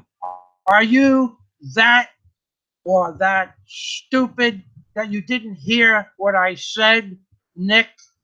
Are you really that stupid or that high? It's on video. I never said there was an address in the email. I said the King moved the truck. Nick, see how incompetent Nick's mental faculties are today, folks? He called my brother twice. He doesn't think that I could find all of his videos that I made, and all the time. You figure it takes 3 hours to make a video. So if there's only 10 videos, that's 30 hours. I used a low estimate, Nick. I wasted 20 hours of my time. What about the time I wasted talking to you on the phone while you were pretending to be my friend? You're a bum. You're a loser. You're a pothead. You're a dope addict. And I don't care whether your son wanted the truck or not. I agree to that point. I know you didn't want the truck. I just wanted you to look at the truck. Go back and listen to this conversation again, Nicky. Nicholas, go back and listen to the conversation again. I don't care that you want. I wanted you to look at the truck. That's what you are the prime example why I don't deal with people that smoke dope. Because not only can't you remember what I said an hour ago, half an hour ago, 45 minutes ago, you can't possibly remember what I said 4 years ago.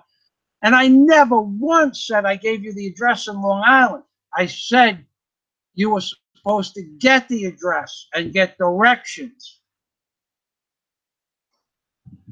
There you go. Anybody that talks to anybody that smokes pot, anybody that has anything to do with anybody that smokes pot, anybody that smokes pot and tells you that they smoke pot, your life will be a better place without them in your life. That's my personal position about pot. Drugs in general, but pot has got to be the worst drug of any drug in existence, because you are all sitting there all calm, and then you smoke that garbage, and all of a sudden you want to change the world. You go out, you talk up blah, blah, blah, blah, blah, blah, blah, blah, blah, and then you come down off the dope, and the next day you don't remember half of what you said, and what you said is, oh, that was just the pot talking. You think it's perfectly okay when somebody doesn't know that you're high and you're making promises, and then you not that you were high that day, I don't know that, but you think it's perfectly okay. But you know what, Nick? It doesn't matter whether you're high. That stuff stays in your body for months, 60 days, reefer, THC. Doesn't matter, Nick. You're a dope addict. You can't remember things. Just leave it at that. Maybe you should stop smoking dope. Going on and on and on, making excuses. You were supposed to call the guy. I'm in the Philippines with no ability to call him. That's why you were supposed to call him and get the direction. Moron. Dope addict. I hate dope addicts. I hate them. I hate them beyond anything anybody could comprehend.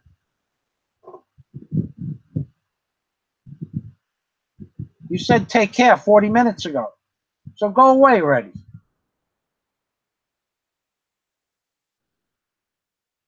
Okay. Club 68. Good idea. Sterling Mad. Daisy's well. Honey, where are you?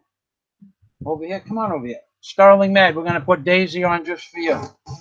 Come on over here, honey. Please.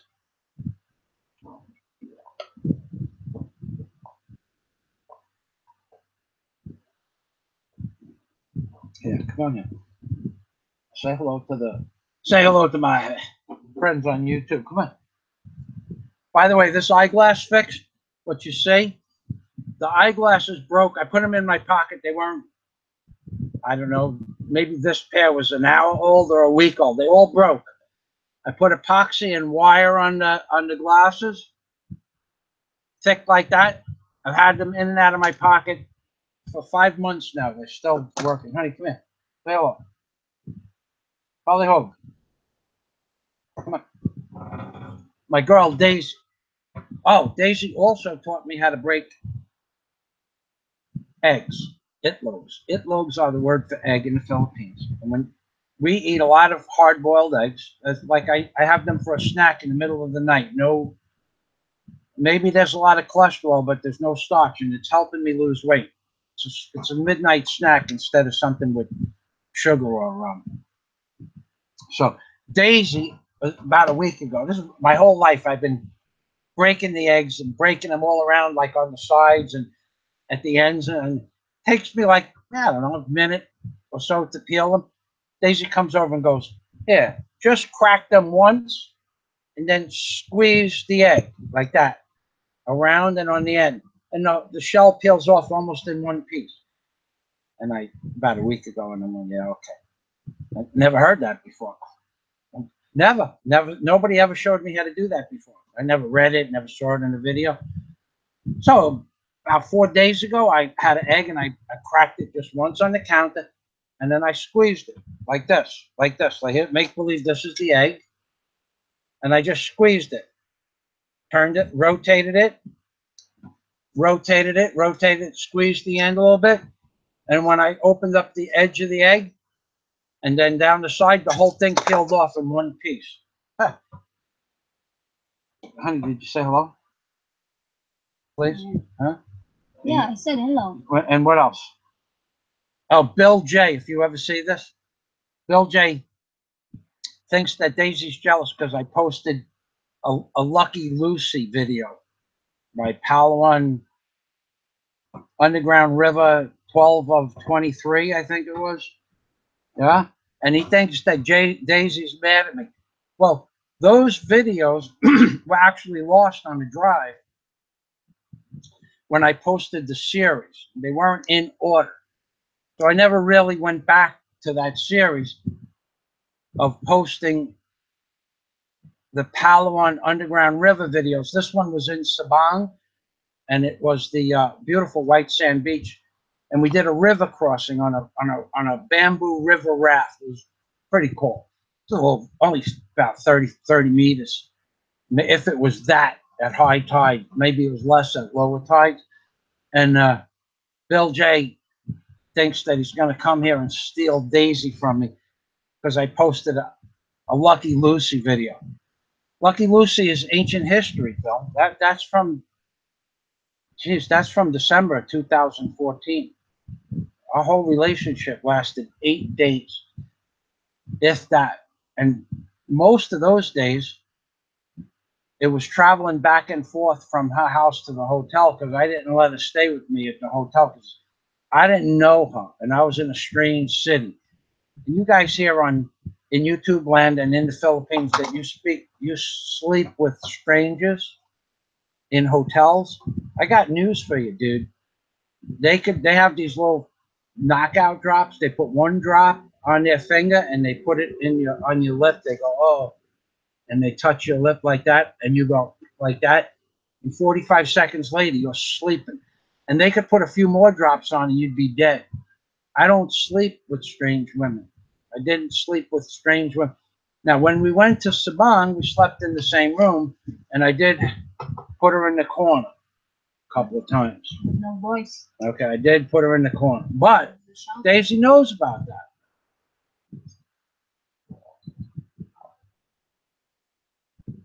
Daisy, where are you? She's right here. Daisy is my girl.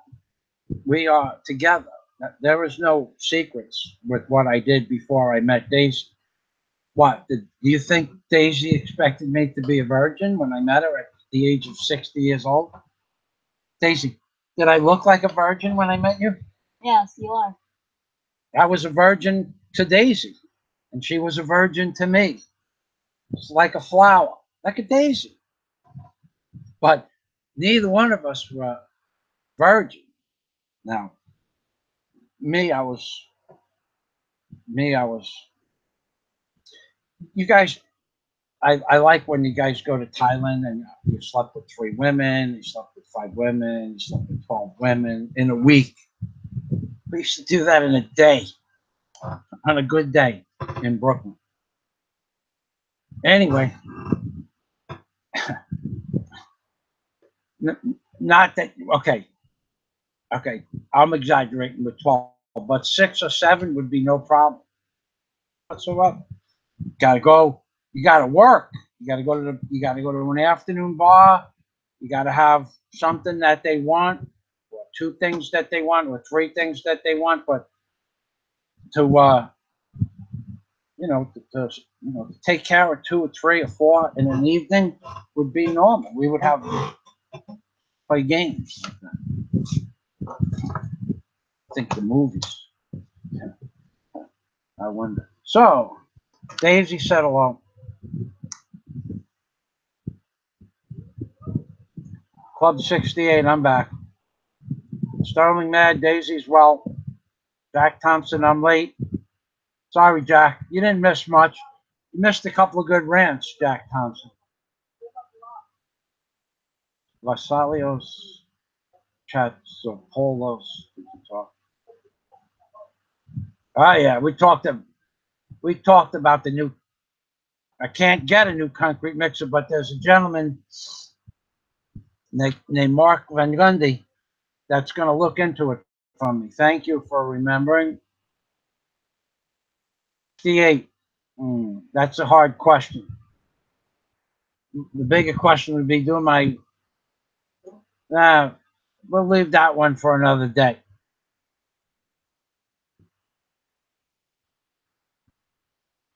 Professor Y, hi Michael. Say hi to my friend Glenn from the Birdwell. Professor Y, I haven't been there. I haven't been to Alona Beach. It's only 2 kilometers away, Alona Beach. And it's minutes away, and I don't go there. It's too crowded, dude. I live on a private beach. There's nothing in Alona Beach that I or need to go see. There's nothing at all. A fella, an ex-Jewish military friend of mine named Joseph, came and took me to Alona Beach about 4 months ago. Right, Daisy? 4 months ago, at least? Oh? When Joey was here 4 months ago, maybe? Joseph. Maybe 4 months ago. 4 months ago, and we went to Alona Beach. He had He had a beer, I had a water, and I don't drink out in public. And even Joe is my friend, but I don't. I went past the bird watcher to see if Glenn was there, but I didn't see him. So Professor Y, if I go there and I remember, okay, that's a big one. Club 68 is the hotel for me. Of course, the hotel is for me. I'm going to be a hotelier one day. After I get the equipment, but it's coming along. I got a lot of work done. I got all the. It's mostly logistics to get something like this started. You got to get the equipment. I'm doing this by myself. Daisy helps me with everything. She takes my tools out. She rolls up the cords at the end of the day. She gets the air hose out. She puts oil in the air tools that we're using. She's a sweetheart. She's my gal Friday and my right hand man and my girlfriend. And I'm not in any hurry. I would like to get it done faster, but you can only just take so much aggravation in any one day, or so much heat in any one day, or so much physical labor in any one day, and then you stop for the day. I never work physically operating the machine more than 6 hours. If I work with dirt, moving dirt and rocks, like we put 20 yards of rocks on the side of the property over a period of about a month. I'll move 1 yard, put a rock into a pile, put it in the bucket, move it. Maybe I'll do 3 yards a day. And some of them are big, where you have to put the bucket down and then flip the rock into the bucket. So I'm not in any, of course I'm in a hurry to get it done, but I'm not in any hurry to kill myself over it. It's just a hotel. I live here already. The rent is paid for on the property. It could be paid for in years and years in advance. I have a beautiful place to live. I'm right near the beach. I'm going to build a hotel. My next step was I need concrete. In 3 weeks, I'm going to need a concrete mixer. And that's why I was looking to get this machine. Now, one guy said, oh, you could do it with the Filipino labor. I'm not working with the Filipino labor, in case anybody came in here late. I had Filipinos that I wanted to work with. They don't listen. I tried working with them. It doesn't make any difference. There's a language barrier, and there's a thing inside Filipinos' head that Americans, foreigners, don't know a better way. They don't.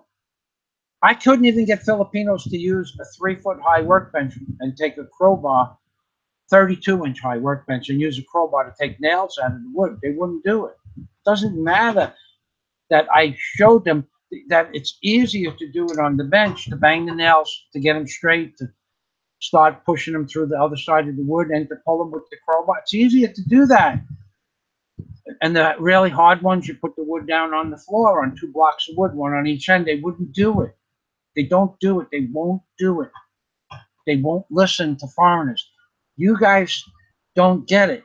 The people that you see that have Filipinos working on the job, they give them instructions and they walk away and they close their eyes like this. And when they come back, whatever is done is done. But the Filipinos don't take advice from. And I've been a contractor for 38 years. I'm a jet mechanic. I'm a private pilot. I'm a crane operator. I'm a tugboat captain. I am one of the best mechanics that anybody's ever met in their entire life, period, bar none. Okay? I can do more different things than any person I have ever met by far.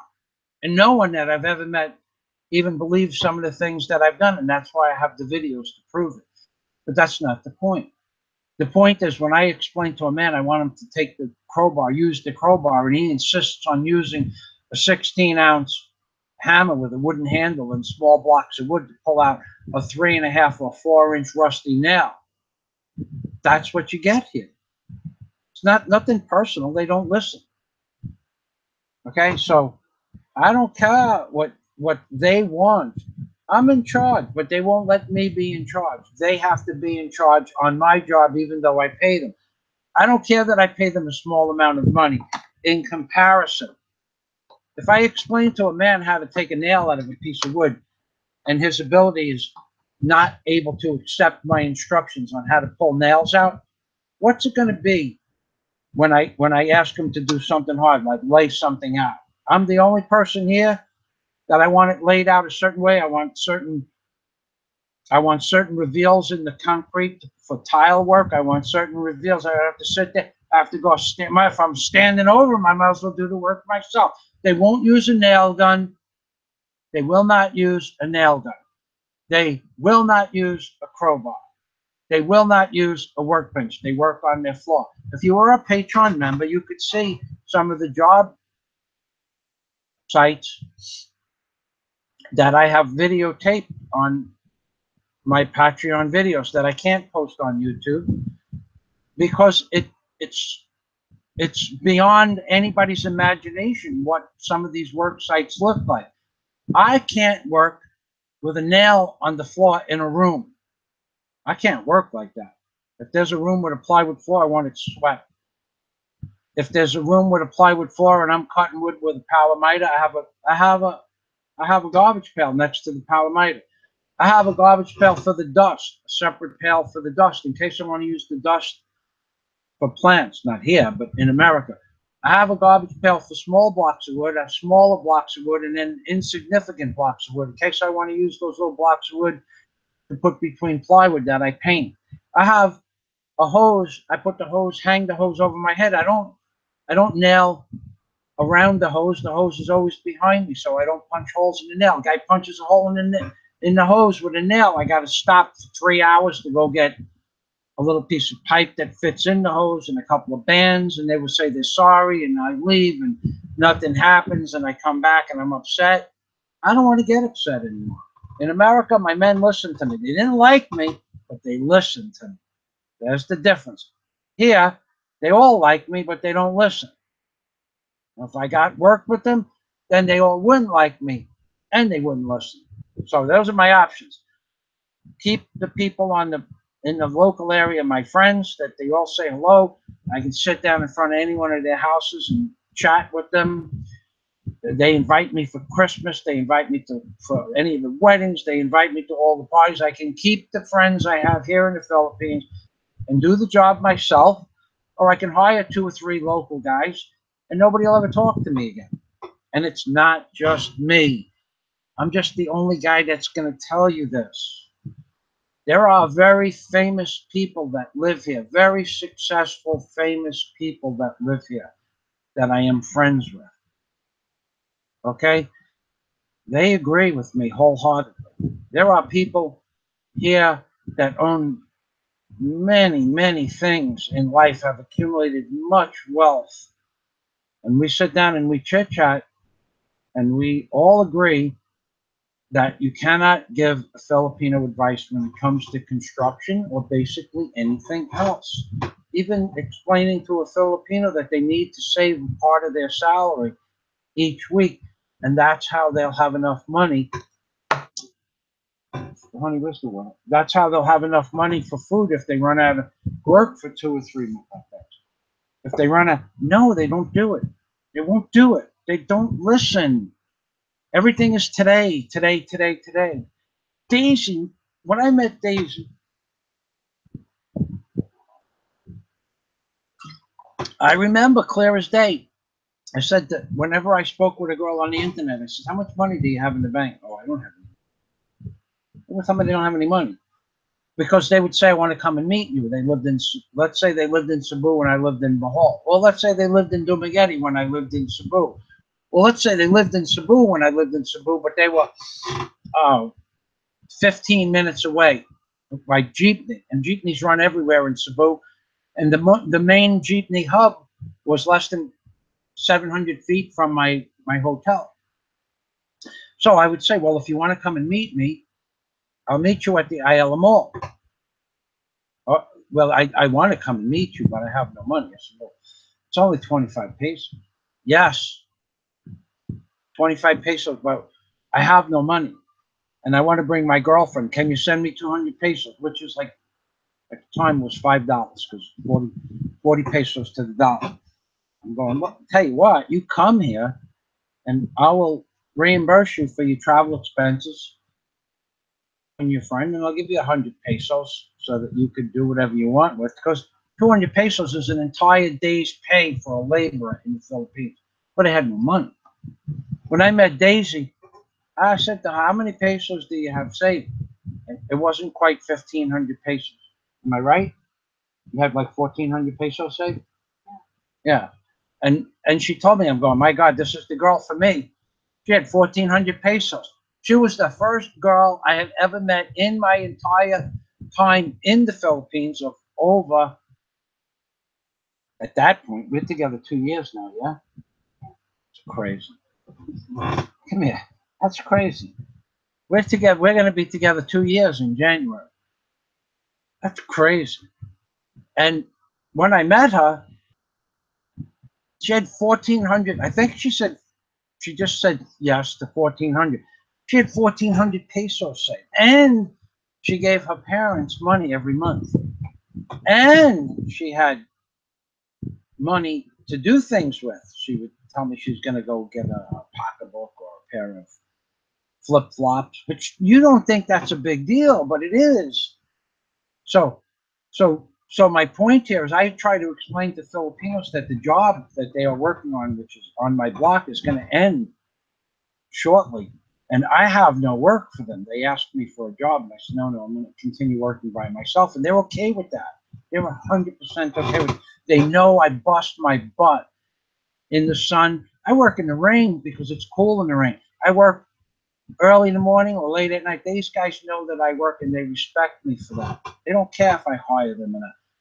But a few of the men that I know are going to ask me for a job, or they won't ask you for a job directly. They're not going to reduce themselves to asking for a job. Filipinos are very proud. What they're going to do is walk up and say, there's no work.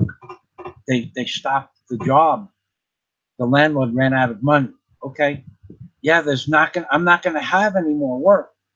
Okay. I know what they're asking. They're asking me to ask them to work for me. I won't do it. I've been in business since I was 17, so 45 years. Okay.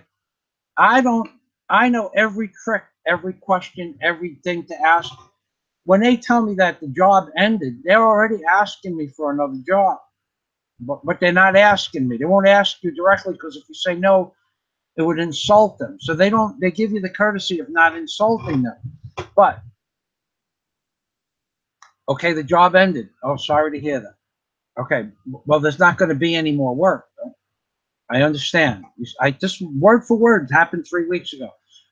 Well, there won't be any work for Christmas either. I understand. I feel sorry for you because I think there's plenty of work for you to go through Christmas, but I don't think that's fair that they laid you off a few weeks before Christmas. Well, I won't have a job for a while. Okay, I understand that. And they won't ask you for, am I right? You were there. You were there Oh, when kept saying I don't have a job. yeah. Okay, he said it 4 or 5 different ways. Now Daisy was a few meters away, but she remembers when he came over and I told her what she said. Not going to ask me for a job. He's going to tell me 4 or 5 different ways that there is no work and that he's going to have to look for work, but he wants me to ask him. They want me to ask him to work for me. I won't do it. Okay, so we're back to the comments. Pretty soon, I can feel it. I'm running out of words. Tomorrow?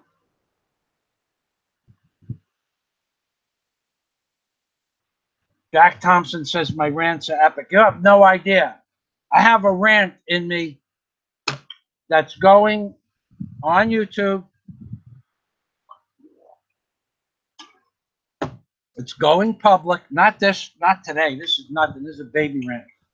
It's going public, but it's going to be age restricted. There's not going to be any monetization put on the video at all.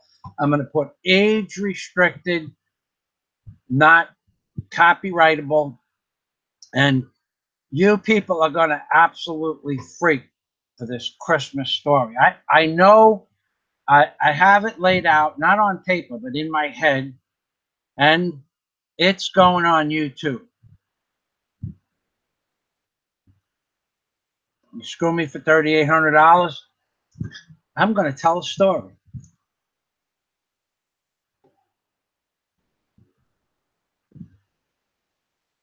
Nick in UK. Hi, Michael. Hi, Daisy. Hi, everyone. Thank you, Nick in the UK. Nick, UK. You guys are deleting a lot of messages. I brought up my Patreon account before, Jack. I don't like to throw too many plugs, but if anybody wants to ask Jack if it's worth a small donation to go to my Patreon account, Jack Thompson is in the house, and he would know. He became a Patreon member.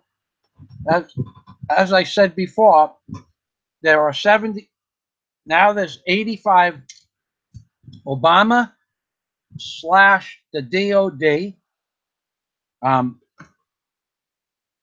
There are videos, some small work videos, some videos about me working on the equipment. Some I have to get loaded, but I'm running out of bandwidth. I don't want to run out of bandwidth on these videos. If I load videos and go live, I won't have enough bandwidth. I tried that, it just doesn't work. So anyway, there's 85 videos on Patreon that you can only see if you become a member. Membership starts at $3. If that's too steep for you, you know what, I made a video not so long ago, a comment. If $3 that you spend on cigarettes and beer, a lot of you people, while you're watching this video alone, you're spending $3 on cigarettes and beer. Got grasshoppers coming in here. Honey, see what you can do with this grasshopper. Yeah. Right here. He's gone. Okay. Don't smack him. I know you don't. I know you don't. But he's a very small grasshopper. And just see if you have a little white piece of paper, they'll stay still on a piece of white paper. You could just throw them out the window. Okay. So if you go to my Patreon account, so you people that spend $3 on cigarettes and beer, and then I hear, oh, it's too much money.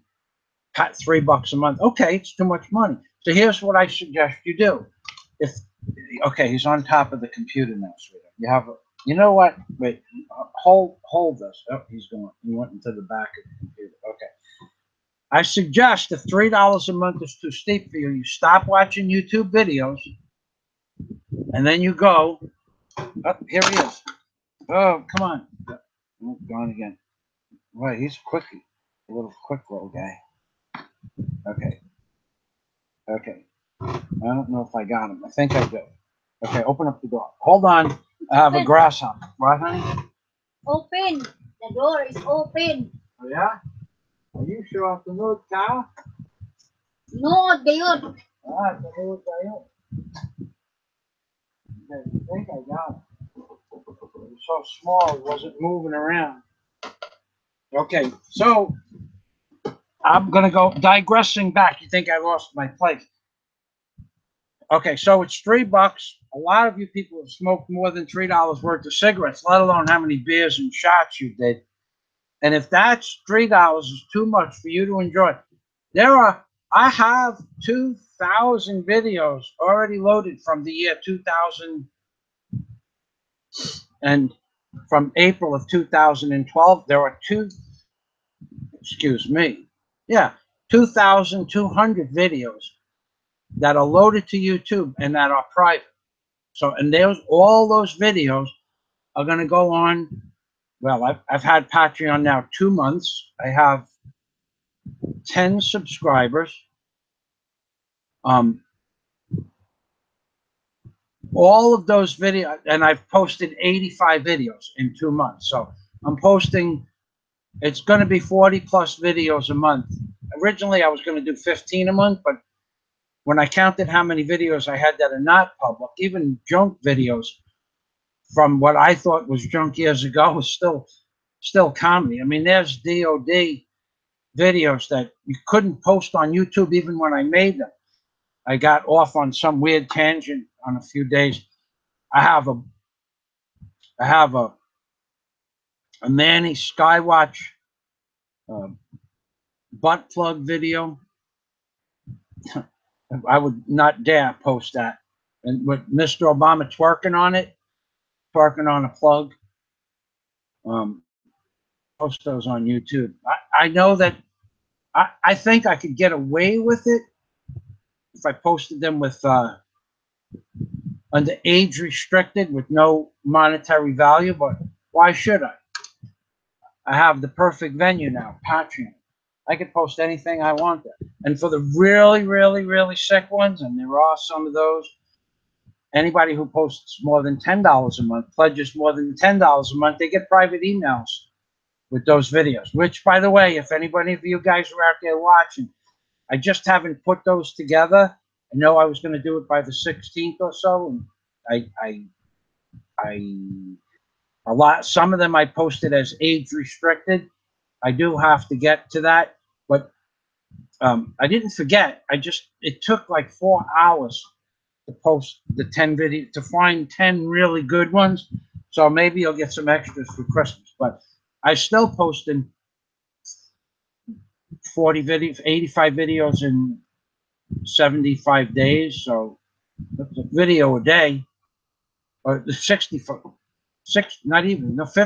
days, 85 videos. It's like 1.3 videos a day. So anyway, Jack will tell you if my Patreon account is worth it. If you like entertainment, you like sick DOD videos, if you really want to rip into Mr. Obama, that's the place to do it. What am I drinking? Nick, I drank two things in my life in the Philippines. I drank two things. I drink straight water, filtered water, bottled water that we get for 25 pesos for 5 gallons, 50 cents for 5 gallons, 10 cents a gallon. Just a glass of water, yeah. But I drank it out of a rum bottle. The straight things I drank. I drank this cheap Tanduay rum. If I wake up in the middle of the night and I can't go back to sleep, or I can't go back to sleep because I drank too much coffee, I have 1 or 2 shots and I lay down in bed and go to sleep. And if I wake up in the middle of the night and I'm playing on YouTube and I get excited, or the adrenaline starts flowing because I'm watching a good video that somebody made and Obama's getting me all adrenalined up again, then I take 1 or 2 shots, maximum 3 in the course of an hour while I'm awake. And by the time I get to the second shot, I'm ready to go to sleep, and that's what I use it for. So I drink 3 things. I drink only water after I have coffee in the morning, and no alcohol, no soda, no juice, no vegetable juice, nothing. Not 1 ounce of soda I drank in 5 months. 4 months anyway, for sure. No vegetable juice, no orange juice, nothing. I don't drink anything with sugar in it. I have coffee with a small amount of cocoa, which has sugar in it, but there's 2 packages, 68 pesos each package. So it's like $1.40 per package, but it has 100 teaspoons of dried coffee, like freeze instant coffee. Okay, so 100 teaspoons in each package. I put 2 packages in a 1.5 liter oil container. Give me the oil container, honey. Give me the coffee container, please. I put 200 teaspoons or 200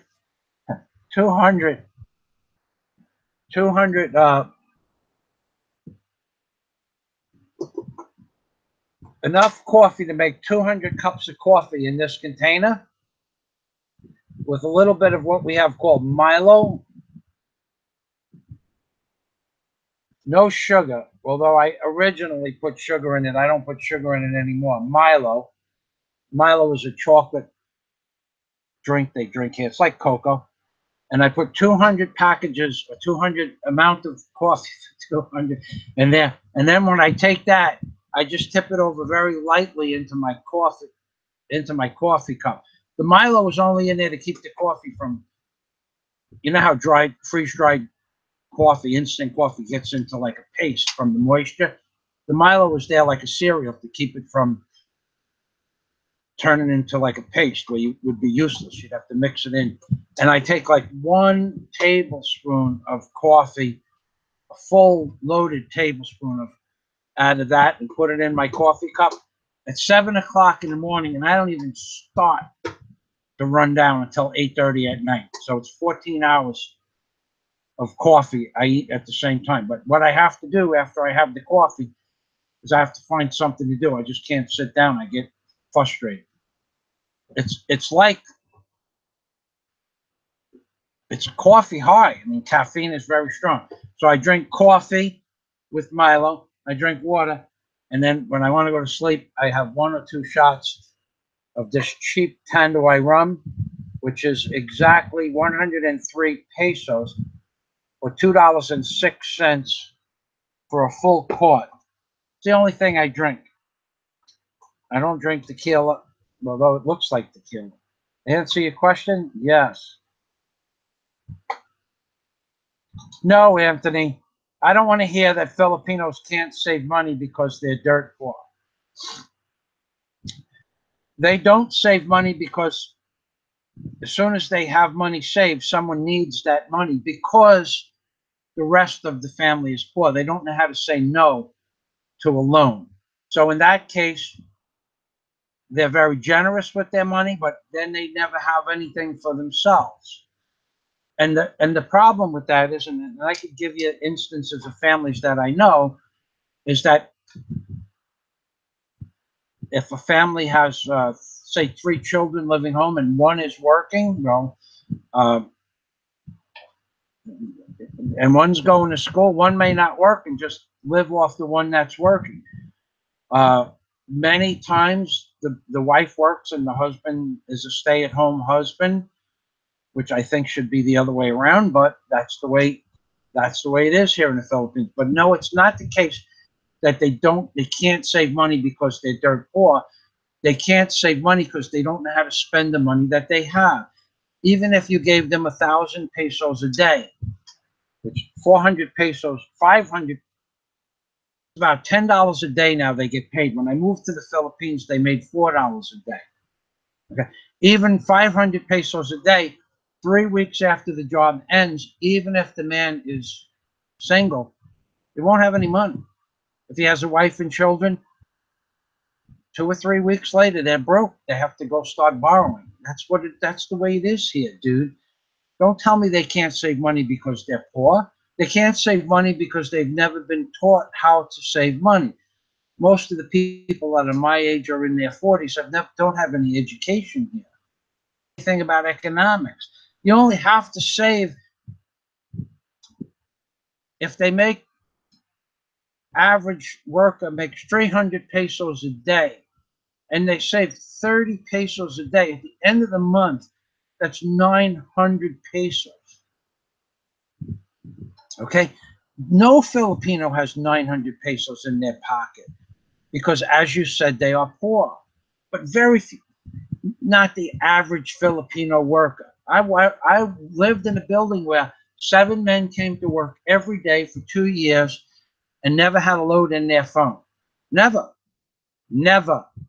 had a load in their phone. They never had money for gasoline. They had to go to the owner and borrow 20 pesos every couple of days for gas for their motorcycles. On Saturday, they drink. They drink excessively until from 5 o'clock at night till 7 or 8 o'clock at night. And then by Monday, they give their family their money, their wife their money, and by Monday, there is no money for food again. If you were to say to any one of those 7 men, can I borrow 50 pesos? They will not have it.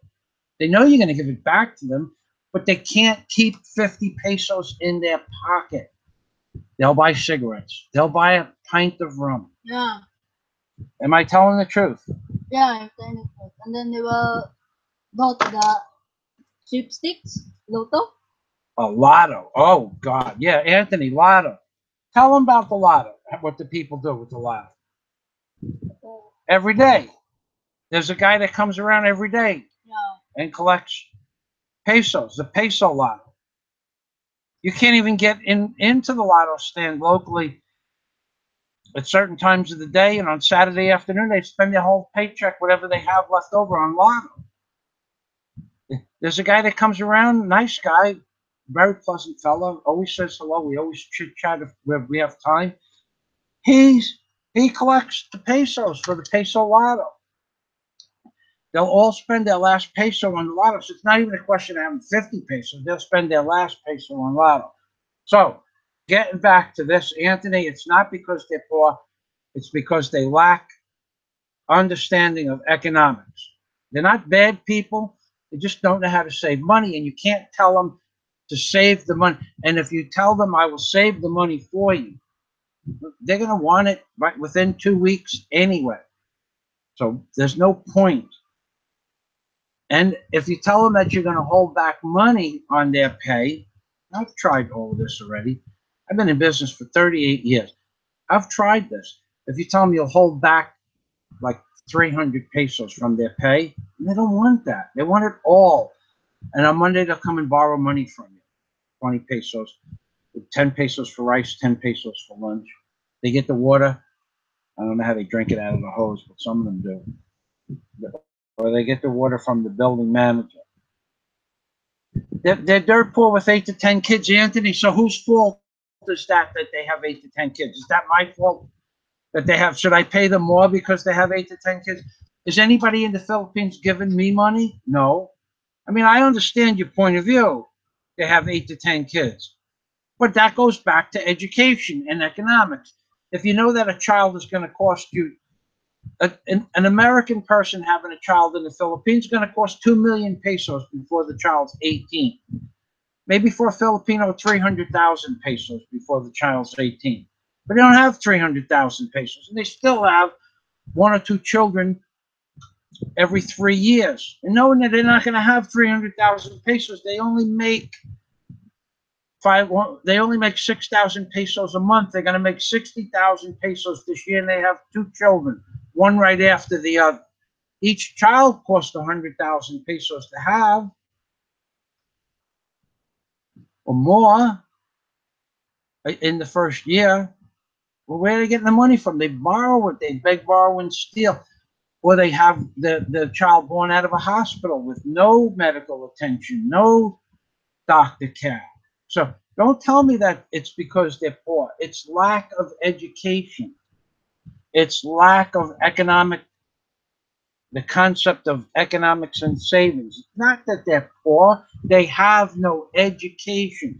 And when you try to educate them, which brings me back to people that I've asked to work for me, when you try to give them advice or an education in anything, they don't want your advice. It's just that simple. They don't want your advice. They don't even want to hear it. And if you want to talk to them about giving them advice, they will be the most pleasant person in the world. They will listen to every word you say. They'll shake their head a lot and say, uh-huh, mm-hmm, okay. And they won't do it. They're not interested in foreigners' advice. You just don't get it. I don't know where you live, Anthony, but that's life here in the Philippines.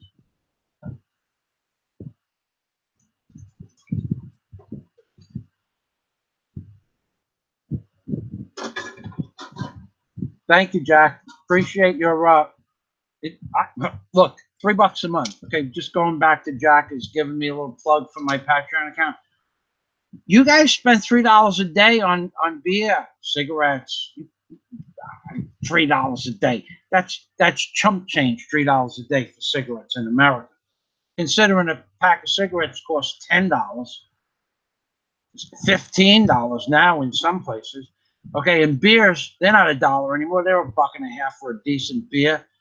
I drink Heineken myself if I was going to drink beer. I have no idea what a 6-pack of Heineken costs, but let's just say you guys spend $10 a day on cigarettes and booze. Okay, so $3 a month is too much. Go back to school, get some more education, go ask somebody for a night job, delivering pizza with your new college degree. That's about what a college degree is worth. Okay, don't tell me about that it's free, that you're not going to give me money for nothing because these videos are supposed to be free. I don't want to hear that. You couldn't do what I do. You can't do what I do. You can't live where I live. You can't do the things I do where I live. And you want me to entertain you for free? This is a freebie. Well, they've been free for 7 years, but now no longer. If you want to see what I'm really doing in real life, which is not the most exciting thing in the world, but I'm the only Filipino blogger with any real abilities. I know Mike can do some welding, and I know Ray Patterson. Ray Patterson. He's a man with abilities. He's welding up his own own staircase in his house. He's in charge of the men. He's pulling his hair out of his head working with the Filipino laborers that don't listen to him. Here's a perfect example of Filipino workers and what they did to Ray Patterson. Okay? Okay. Ray bought hardy board. That's like rock wood made out of concrete board. It's about 5/16 of an inch in thickness, 4x8 sheets. So you can't use sheetrock here because the moisture, no good. Anyway, and they don't have green board, they only have white board. Can't use sheetrock for basically anything except new construction and an air-conditioned building. Okay, so Ray goes out and buys this hardy board, and he tells the Filipinos he wants to put the hardy board on the ceiling and the walls, but he tells them he does not want to put the hardy board on with rivets. He wants to screw it on, which means you need a countersink and you need screws to go into the metal studs. He tells them, don't put the hardy board on. They brought it up to the second or the third floor that he's working on, and he told them, do not put the hardy board on. And he left for the day to go buy supplies for that floor and for his project. And when he came back, I don't know how many sheets, we spoke on the phone, they had they had spent the entire day putting up hardy board, and they used top rivets, which he specifically told them don't do. He was going to go buy screws. But they thought they know.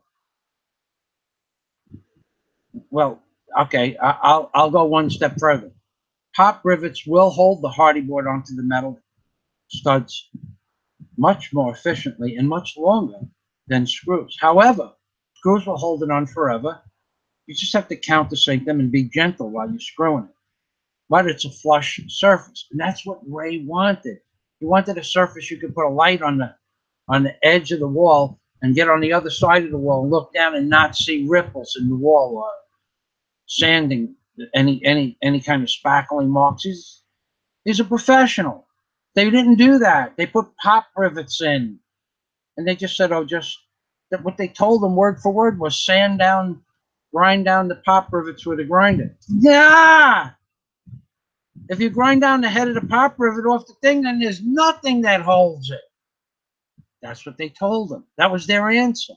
Because they wanted to use pop rivets, and there were pop rivets there to put the metal studs together, and he told them don't do it. They did it anyway, because that's the Filipino way. What they know how to do, they know the pop rivets is better, but the American told them don't use the pop rivets, and they used the pop rivets anyway, even though it's a better job, a longer lasting job. When he said, I don't want the pop rivets, they did it anyway, and then they said just grind off the heads, which would mean all that was left is the shaft of the pop rivet, and if you ground off all the heads and just tapped it with your hand, the sheets would fall off the ceiling. So don't tell me about working with Filipinos. There's an example that happened 3 weeks ago. Contact Ray Patterson. He'll tell you if that's the truth or not. Nick in the UK. Yes, common sense is a problem. It doesn't. They think differently. Okay, okay. Okay, I was blessed with more education than any 5 people should have. I went to an aviation high school. All my instructors and teachers were all ex-military. There were no talking in classes. There was no coming late for class. 4 years, 100% attendance. 1 year, I didn't have 100% attendance because I was stabbed and I was in the hospital the week before Christmas. By January 3rd, I was back in school, but I missed 7 days. So I had 3 years 100% attendance and 4 years 100% attendance, except for when I got stabbed and went to the hospital DOA. Okay, so I had 4 years of 100% attendance, and I was late 7 times maximum in 1 year. Okay, we had an education, and it was 10 periods a day for the first and second year in aviation high school, and then it was 11 periods in the third year, and then 12 periods in the fourth year. And then I took after school classes for welding, MIG, TIG, and Helioc in Mr. Cassell's class. And then I took other classes at night for specialty things that I wanted, like avionics and things like that I thought I would need after school. Okay, so they don't have that here. My high school education would bury their college education. Plus, I had a college regents diploma with with my A&P licenses that I received. So I had, in today's world, $250,000 worth of education in high school. They don't get that here. They get 4 periods a day, and most of them are. I have never ever seen. I get in the bus in the morning. They have the little bag, a little pocketbook. The girls have, and the boys have a small bag. They call it like a little small bag, about 12 inches wide and 14 inches high. Not a backpack. Well, there are no books in it. I don't know how they do work here in the Philippines. I carried 7 books. I had 7 classes. I needed 7 books my second, third, and fourth year to go home to study from. 7 books. There was almost 6.5 inches high, 7 inches high. 7 books. The biggest one was 11 by 14. Some shop manuals. I had my English book. I had my world history book. But I carried 7 books. These kids have no books, and all they do, seconds, not minutes, not hours, but 10 seconds after school lets out, recess in the afternoon, lunchtime, 10 seconds later, every internet cafe in the Philippines is filled up because they have many internet cafes next to the school, and every single one of them are playing games. That's what they do with their free time on the internet on their recess and lunch break and after school. After school, you can't even get into the internet cafe for 2 hours. Well, tell me what it's like here in the Philippines, dude. Don't try to make me understand what it's like here in the Philippines. I observe. I observe.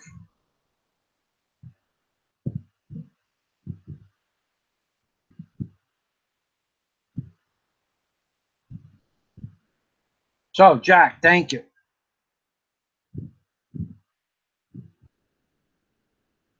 Boy, there's a lot of people deleting messages. Oh, okay, this is way down there.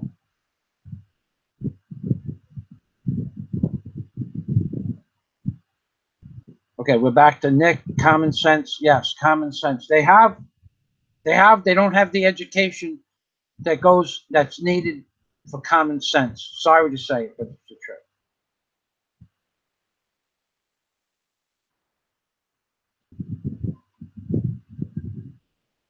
I don't know what this Club 68 says that was timed out by Hoodwink for 300 seconds. I have no idea what that means.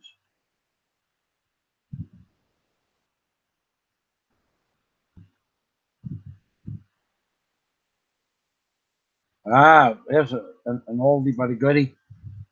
Litic, Lictus Veritas Invictus. He's been watching me since 2008 or 2009. Thank you. Now, I've been on the internet for a long time, not always as hoodwinked by an angel, but thank you. Thank you for your patronage and your friendship. Anthony, that's stupid, Anthony. I don't care that pot is legal. He says I would donate, but you don't like pot. So, so you think that you're so smart that you think pot is legal, right? So let me tell you what I did for a living, Anthony. Okay, I operated heavy equipment where if I make a mistake and I drop an 8,000-pound hammer on you, you know what it does to you? Go get a glass of tomato juice, open up a can of tomato juice or a bottle of tomato juice, and get that tomato juice and put it in a glass and then pour it onto the floor of your house. That's what you would look like if I made a mistake operating heavy equipment. That would be what the inside of you would look like, tomato juice on the street, if I make a mistake. That's one reason why I don't smoke pot. And you can't make mistakes when you operate heavy equipment. Fly airplanes. I had a big ocean racer. You can't make mistakes. Smoking pot and going 62 miles an hour, which was the top speed of my ocean racer, and jumping waves in the ocean, those things don't go together, dude. Flying airplanes and smoking pot doesn't go together, dude. Operating live boom, live wire cranes and smoking pot don't go together, dude. Operating pile drivers with 60-foot sticks over people's heads don't go together, dude. Using chainsaws with 36-inch bars, tipping creosoted poles in 16 or 18 inches of water or waist deep water, and smoking pot doesn't go together, dude. Operating tugboats and scows at night in the New York harbor, going through bridges and tunnels, bridges, don't go together, dude. Building tunnels underground with underground blasting for the Sandhogs Union as a dock builder and smoking pot don't go together, dude. So if you don't want to donate to my Patreon account because I don't like pot, that's why, dude. What I suggest you do is go find somebody that smokes pot, operating a pile driver, and let them work over your head, dude. Dude, go smoke all the pot you want. I just don't like people that smoke pot. And now that you told me you smoke pot, I don't like you. Not that I ever thought that you were going to donate to my Patreon account. Not that I think that you're nothing but you feel like having somebody respond to your stupid comment. I don't care if you donate. Your $3 is going to make a difference in my life. The only difference your $3 is going to make is that you're going to have the entertainment. I could care less about your $3. Dude, I bought a Cobra. I walked in off the street for $75,000. Took me 3 hours and I was running my Cobra home. You think I care about your $3? I bought an Ocean Racer. Same thing. Same price. I didn't have to. It didn't even take me 3 hours. Just took time to count it. That's all. I owned it. Okay. I bought a house. Same thing. 3 hours. Count the money. Done. Finished. Okay, for the mortgage. I mean, I had a mortgage on it, but I didn't have a mortgage. Anyway, moving past that, I bought a crane and barge. Same thing, just count the money. Just count it. Okay, your $3 doesn't mean nothing to me, Anthony. Whether you donate or not, it's none of my business. I could care less. But don't tell me you're not going to donate because I don't like pot. I just gave you 20 good reasons. You want somebody smoking pot, working over your head with 10 tons of steel? If you think that's acceptable, I think you're an idiot.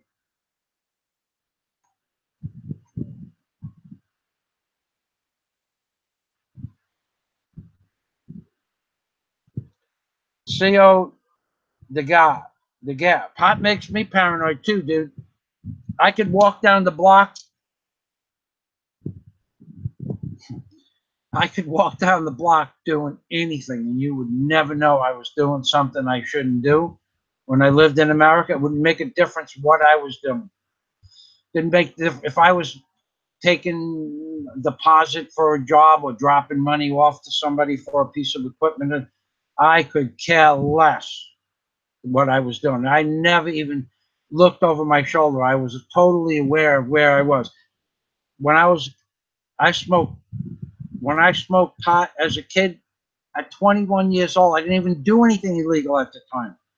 Well, maybe that's not true, but I would think they were coming after me for stuff I did when I was 14 that did make the paper, but they didn't know who did it. Okay, pot makes me paranoid, and I think about things I did 30 years ago. Well, when I was 21, I was thinking about stuff I did when I was 14. So I don't think it would make.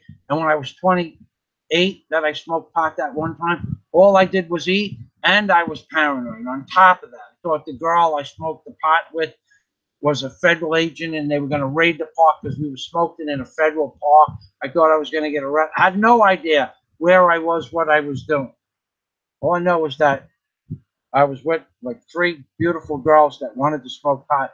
And who am I to say no to a deal like that?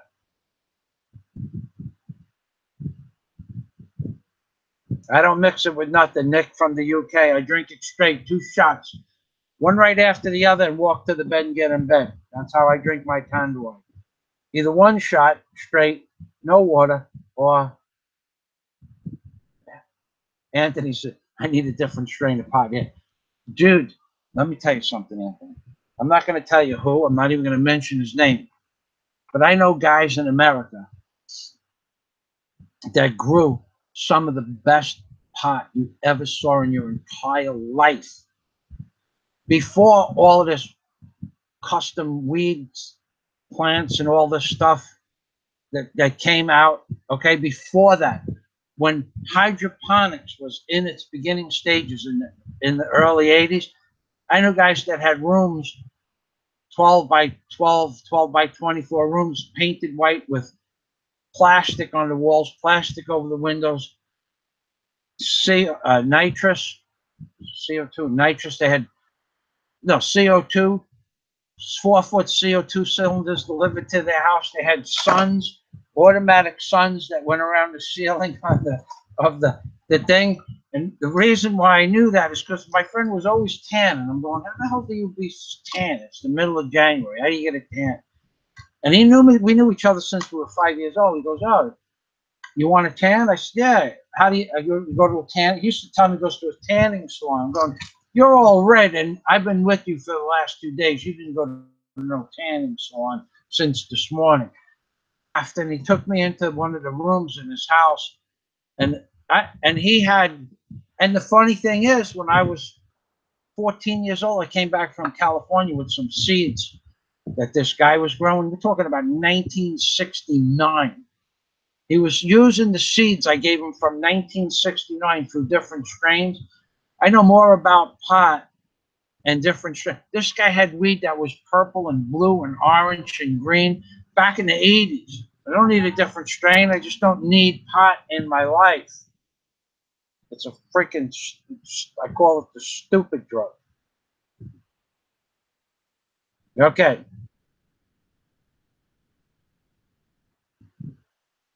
No, not Pol Pot. I wasn't talking about that pot. Anthony. Okay, Anthony, enough with the pot. Okay.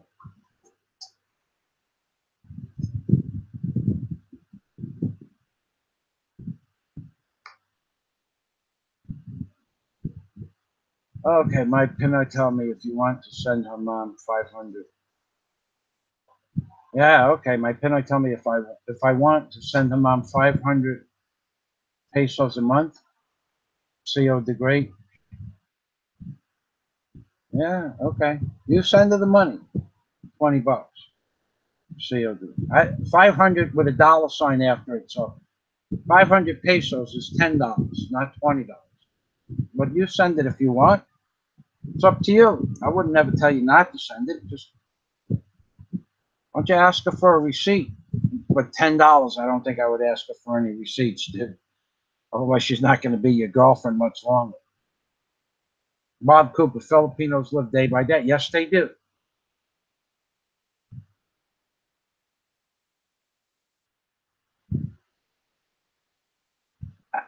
I don't know if they're afraid of being robbed. I have no idea. Where I live, there are no robberies, and the neighbors wouldn't allow that to happen. I don't think. We have a very nice neighborhood. I come from, this is a really nice neighborhood. I doubt very much there would be any theft. Want water? Please, another one, yeah. Nick, from the Nick UK, you're right. The spare change goes to lotto and cigarettes or Red Horse. I mean, you have no idea what they'll do to scrape up. You could have 4 men working on a job, and they will. No.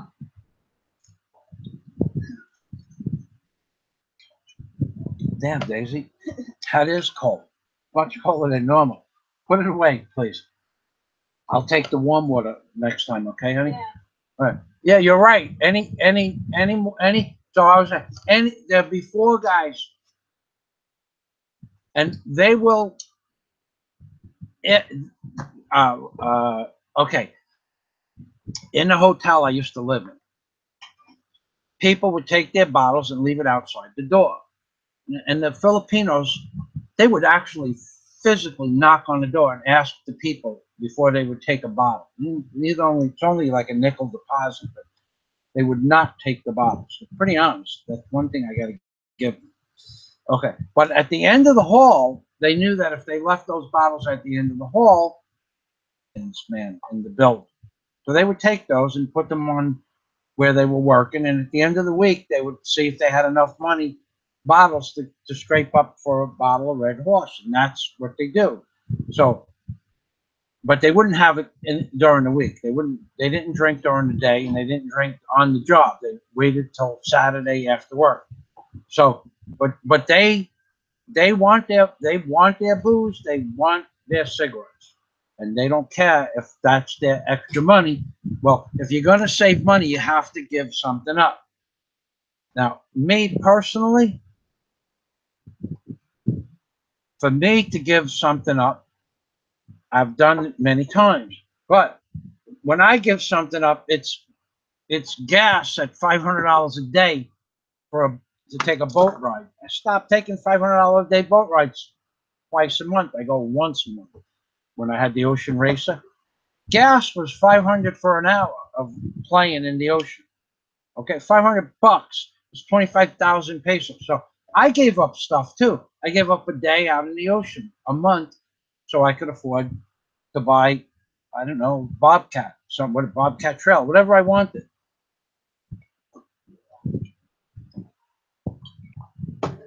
Instead of going all the way down the Holiday Isle from Key Largo, I went to the local Rodriguez Key. Okay, you got to give up stuff if you want something, but these people are not taught how to do that. So we're going back to the comments. I don't know how much longer I could do this.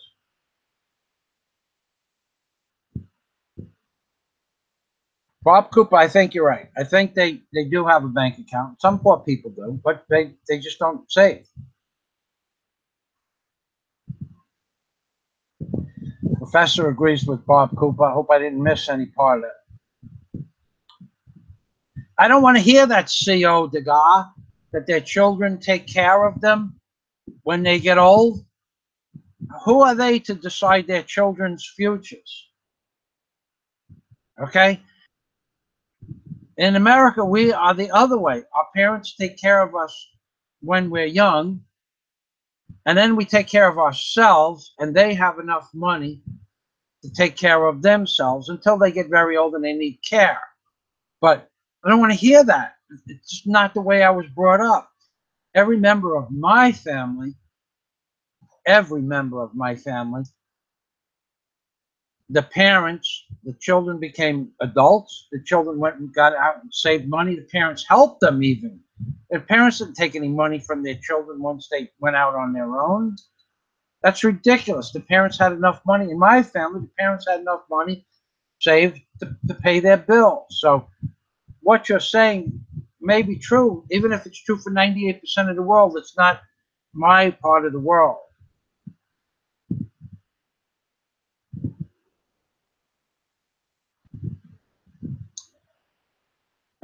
Okay, Anthony, the corrupted religious system parties that they stopped family planning. the religious people here say they shouldn't take birth control, so they have an untold amount of babies. And then I don't know what it is, what relationship it is with the church. The church doesn't want them to take birth control, but the church doesn't help the people that are poor. So don't get me started with the church. That's a whole nother thing. You want to see church videos? Go to my Patreon account.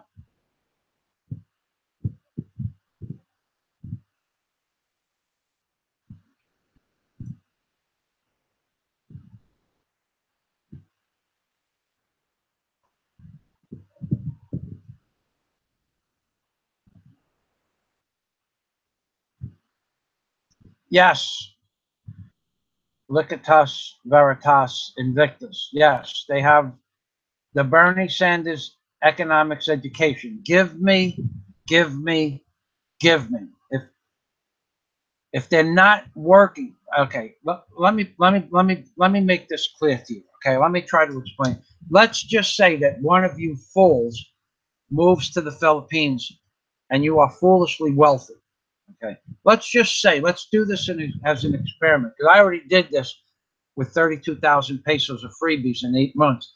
And when I asked the same people I gave many, many thousands of pesos in candy and food to, and other products, foodstuffs, sandals, slippers, sneakers, 32,000 pesos was only, at the time, was only $800. But because the peso was only 40 pesos for the dollar, 32,000 pesos plus I gave out. And when I needed a favor done that took 20 seconds of three people's time, they all wanted 50 cents, 50 pesos, which is the equivalent of an hour's wages here. They all wanted 50 pesos to help me for 20, 25 seconds to pull a piece of wood up a beach incline. We pulled it along the incline, okay, but when it came to the hill, we couldn't get it up the incline. So the same people that I gave thousands of pieces of candy and thousands of pesos to and fed them, that worked in the building, they wanted 50 pesos for 20 seconds work. But let's just go one step further, which I gave one guy, and then the same guy that robbed me after I gave him a pair of sneakers, new pair of sneakers. They were used, but they were brand new. Then he robbed my wood because he wanted firewood and he was drunk and he thought it would be perfectly okay because I gave him so much candy and rum and shoes. They just figured it would be okay to rob the wood I had been working on for 2 months to make stuff in my house. That's the way they think. They don't think. They just think what they need. They don't care about the consequences. They think what they need. Okay, so let's go through this. We're going to do a verbal experiment. You have a million pesos, okay, which is $20,000 American dollar. You have a million pesos, 1 million pesos you have, and you move on to my block. I don't care. Move on to any block, and every single month you give 10 people 10,000 pesos. The same 10 people every month you give 10,000 pesos to. But everybody knows you're giving those 10 people 10,000 pesos on the block. You do it in public. Everybody knows you're giving them money. Okay. Now, after 10 months, you don't have any pesos left. Nothing. You have the million pesos is gone. 10 people, 10,000 pesos, 100,000 pesos, 10 months, a million pesos is gone. Wait 3 months and come down the block and see if you can borrow 10,000, borrow, not get, not as a gift, but borrow 10,000 pesos from those 10 people that you gave 10,000 pesos a month for. They're going to tell you they don't have any money. I don't know if they have it or not, but they're going to tell you they have nothing left. They gave out loans. They bought a motorcycle. They bought food for their family for the first time in their lives. Okay, they don't have it, but it doesn't matter. But you even when and the point of the experiment, the exercise was that if you gave them 10,000 pesos a month, they would save 10% of that money, and at the end of 10 months, they'd have 10,000 pesos. But they won't. Or they'll tell you that they don't have it. Or they gave it away because everybody knew that you gave them 10,000 pesos a month. And everybody on the block is family, and they're going to ask them for a loan. And loans in the Philippines, take the money, throw it out of a bus. If you think you're going to get anything back for your loaning your neighbors money in the Philippines, take the money and throw it out of a bus. Let some stranger pick it up. It won't be, at least you won't have any animosity. Because if you make a loan to a local Filipino, you're not going to get the money back. It's not going to happen. And then you'll be upset that your local friend in the Philippines didn't give you back your money.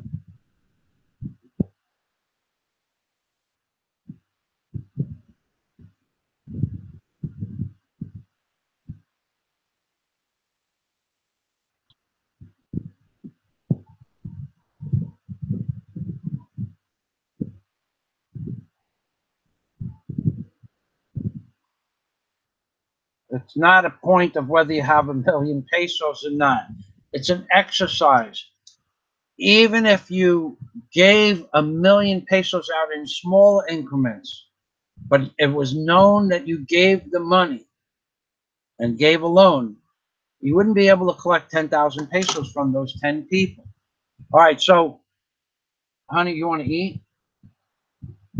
I'm done eating. She's done eating. She's so cool. She just ate without me. Where are you, honey? Where are you? Where are you? Come and say goodbye, please. You're done? You have no words to say now? I'm no. you little snicker. Come on over here. What? Tell the people what you said. He has no word to say. He wants to say goodbye. My girl Daisy. You know what I'm giving her for Christmas? I'm giving her one of these. Yeah. Look, what are you giving me for Christmas? Show them. We're gonna give each other one of these. Yeah. Oh my girl, I can't believe. If I tell Daisy what we're gonna do in the morning, I tell her what we're gonna. First of all, we need the air out with the air blower. Gets the air out with the air blower. Turns on the compressor. The belt is slipping. She gets out the belt dressing, sprays the belt. And she only sprays the belt when the compressor's on, because that's the way you're supposed to spray a belt. Then I tell her we're going to use the air nail. She puts the oil in it. The air grinder, she puts the oil in it.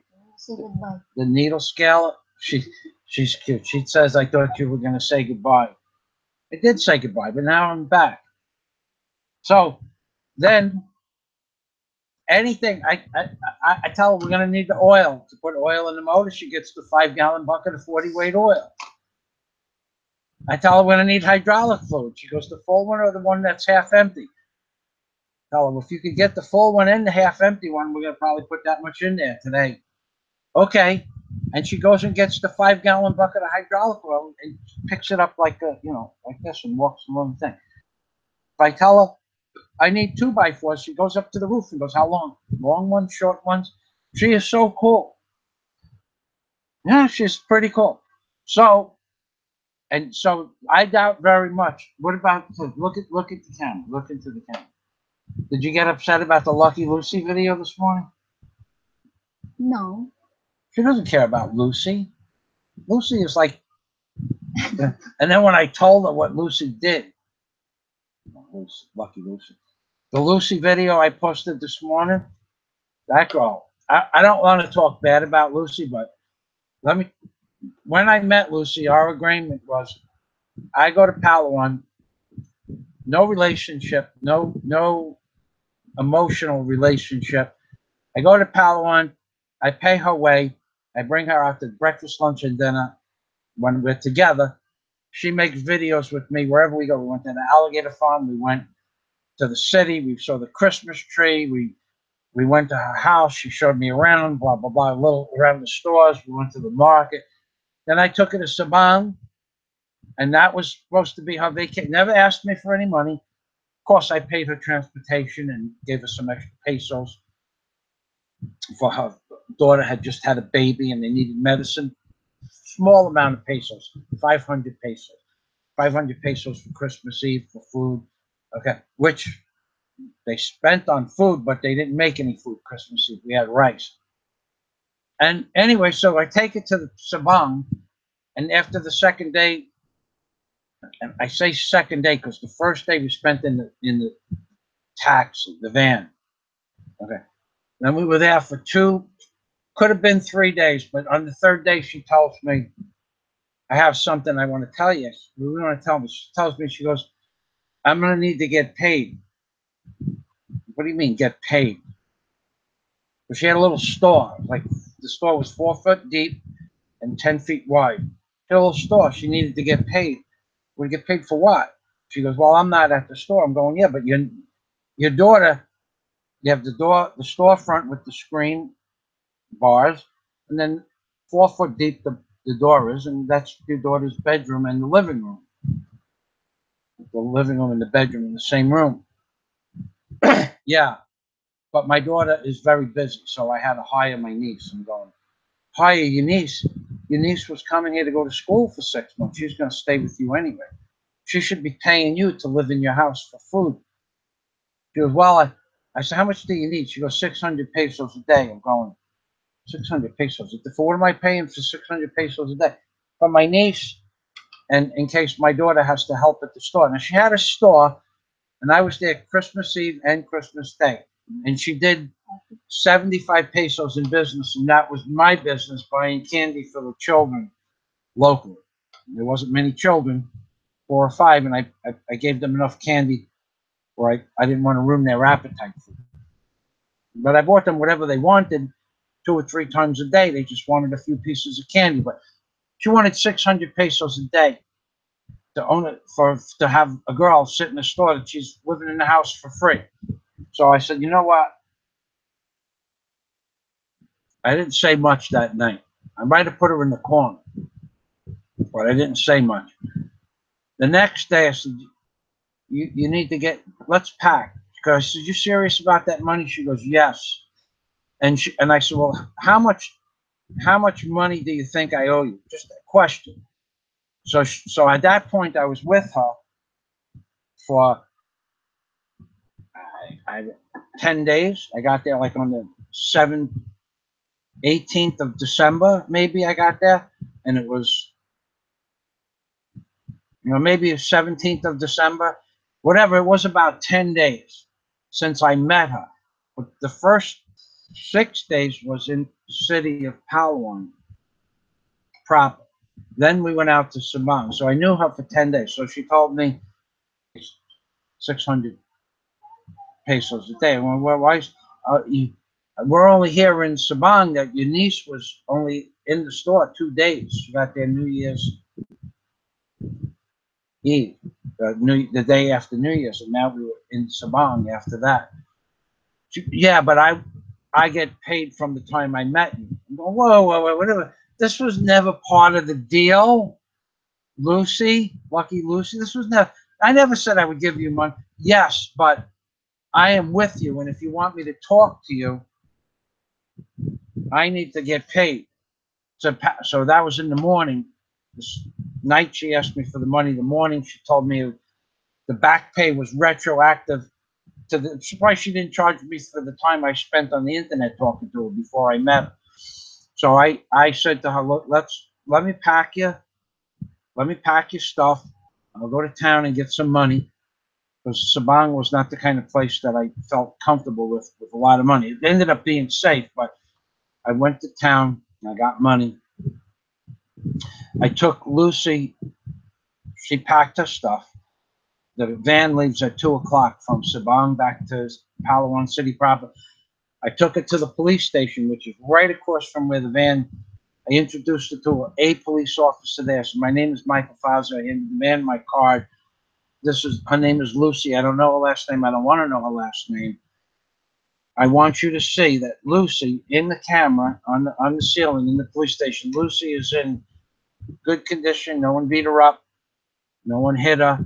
She's not been abused. Have you been abused? No, Lucy was 100% in agreement with that. I haven't given her the money yet, but she was in 100% agreement with that. And now I'm going to give her money for transportation and a couple extra pesos for food, and that's it. I'm going to say goodbye, and I'm going that way, and she's going to go over by the van, and we're in a public place at 1 o'clock in the afternoon.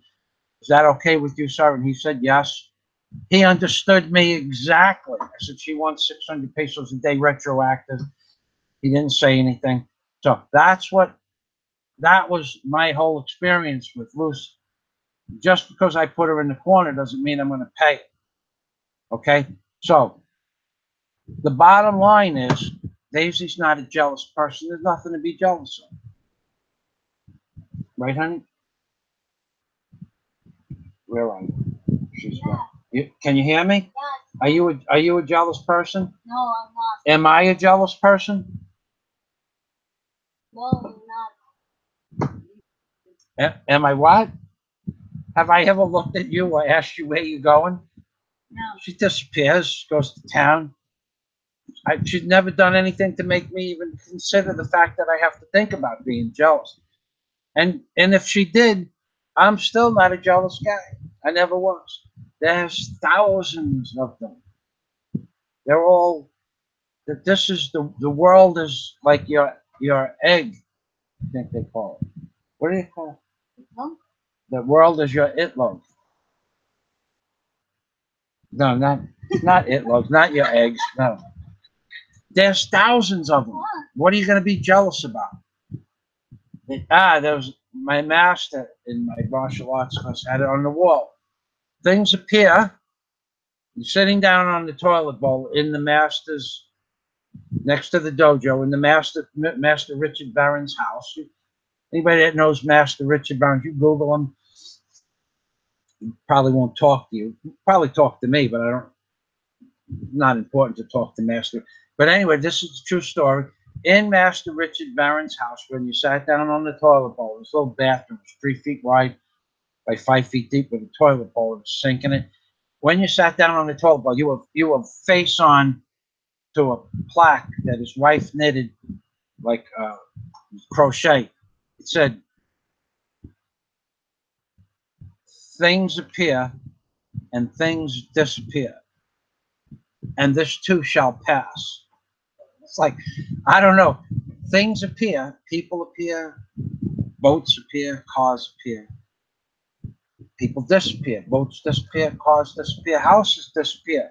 Things appear and things disappear. But you gotta remember, you're sitting on a toilet bowl. Things appear and then they disappear. It was like an inside joke where when you are relieving yourself, it appears and then it disappears. That's life.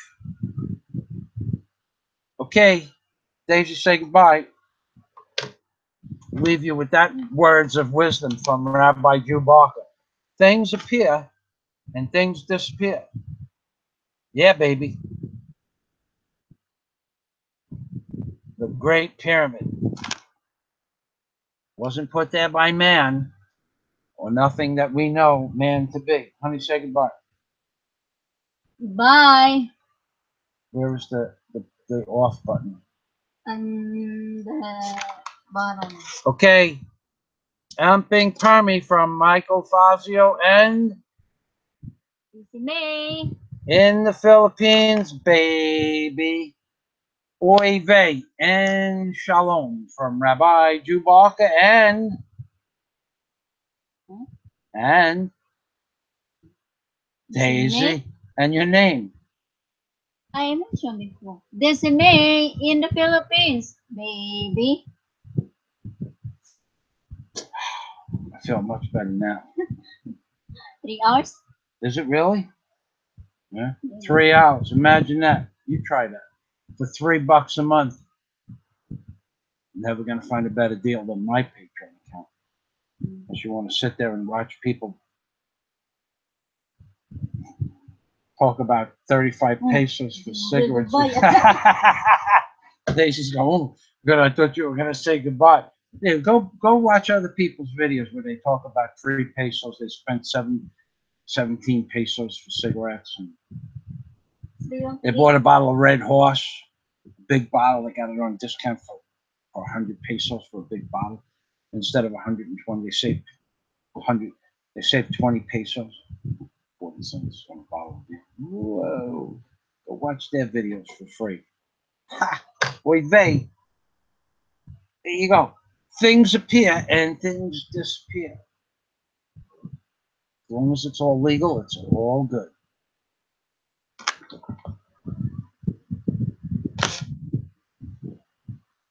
I should say that if the Great Pyramid ever gets destroyed,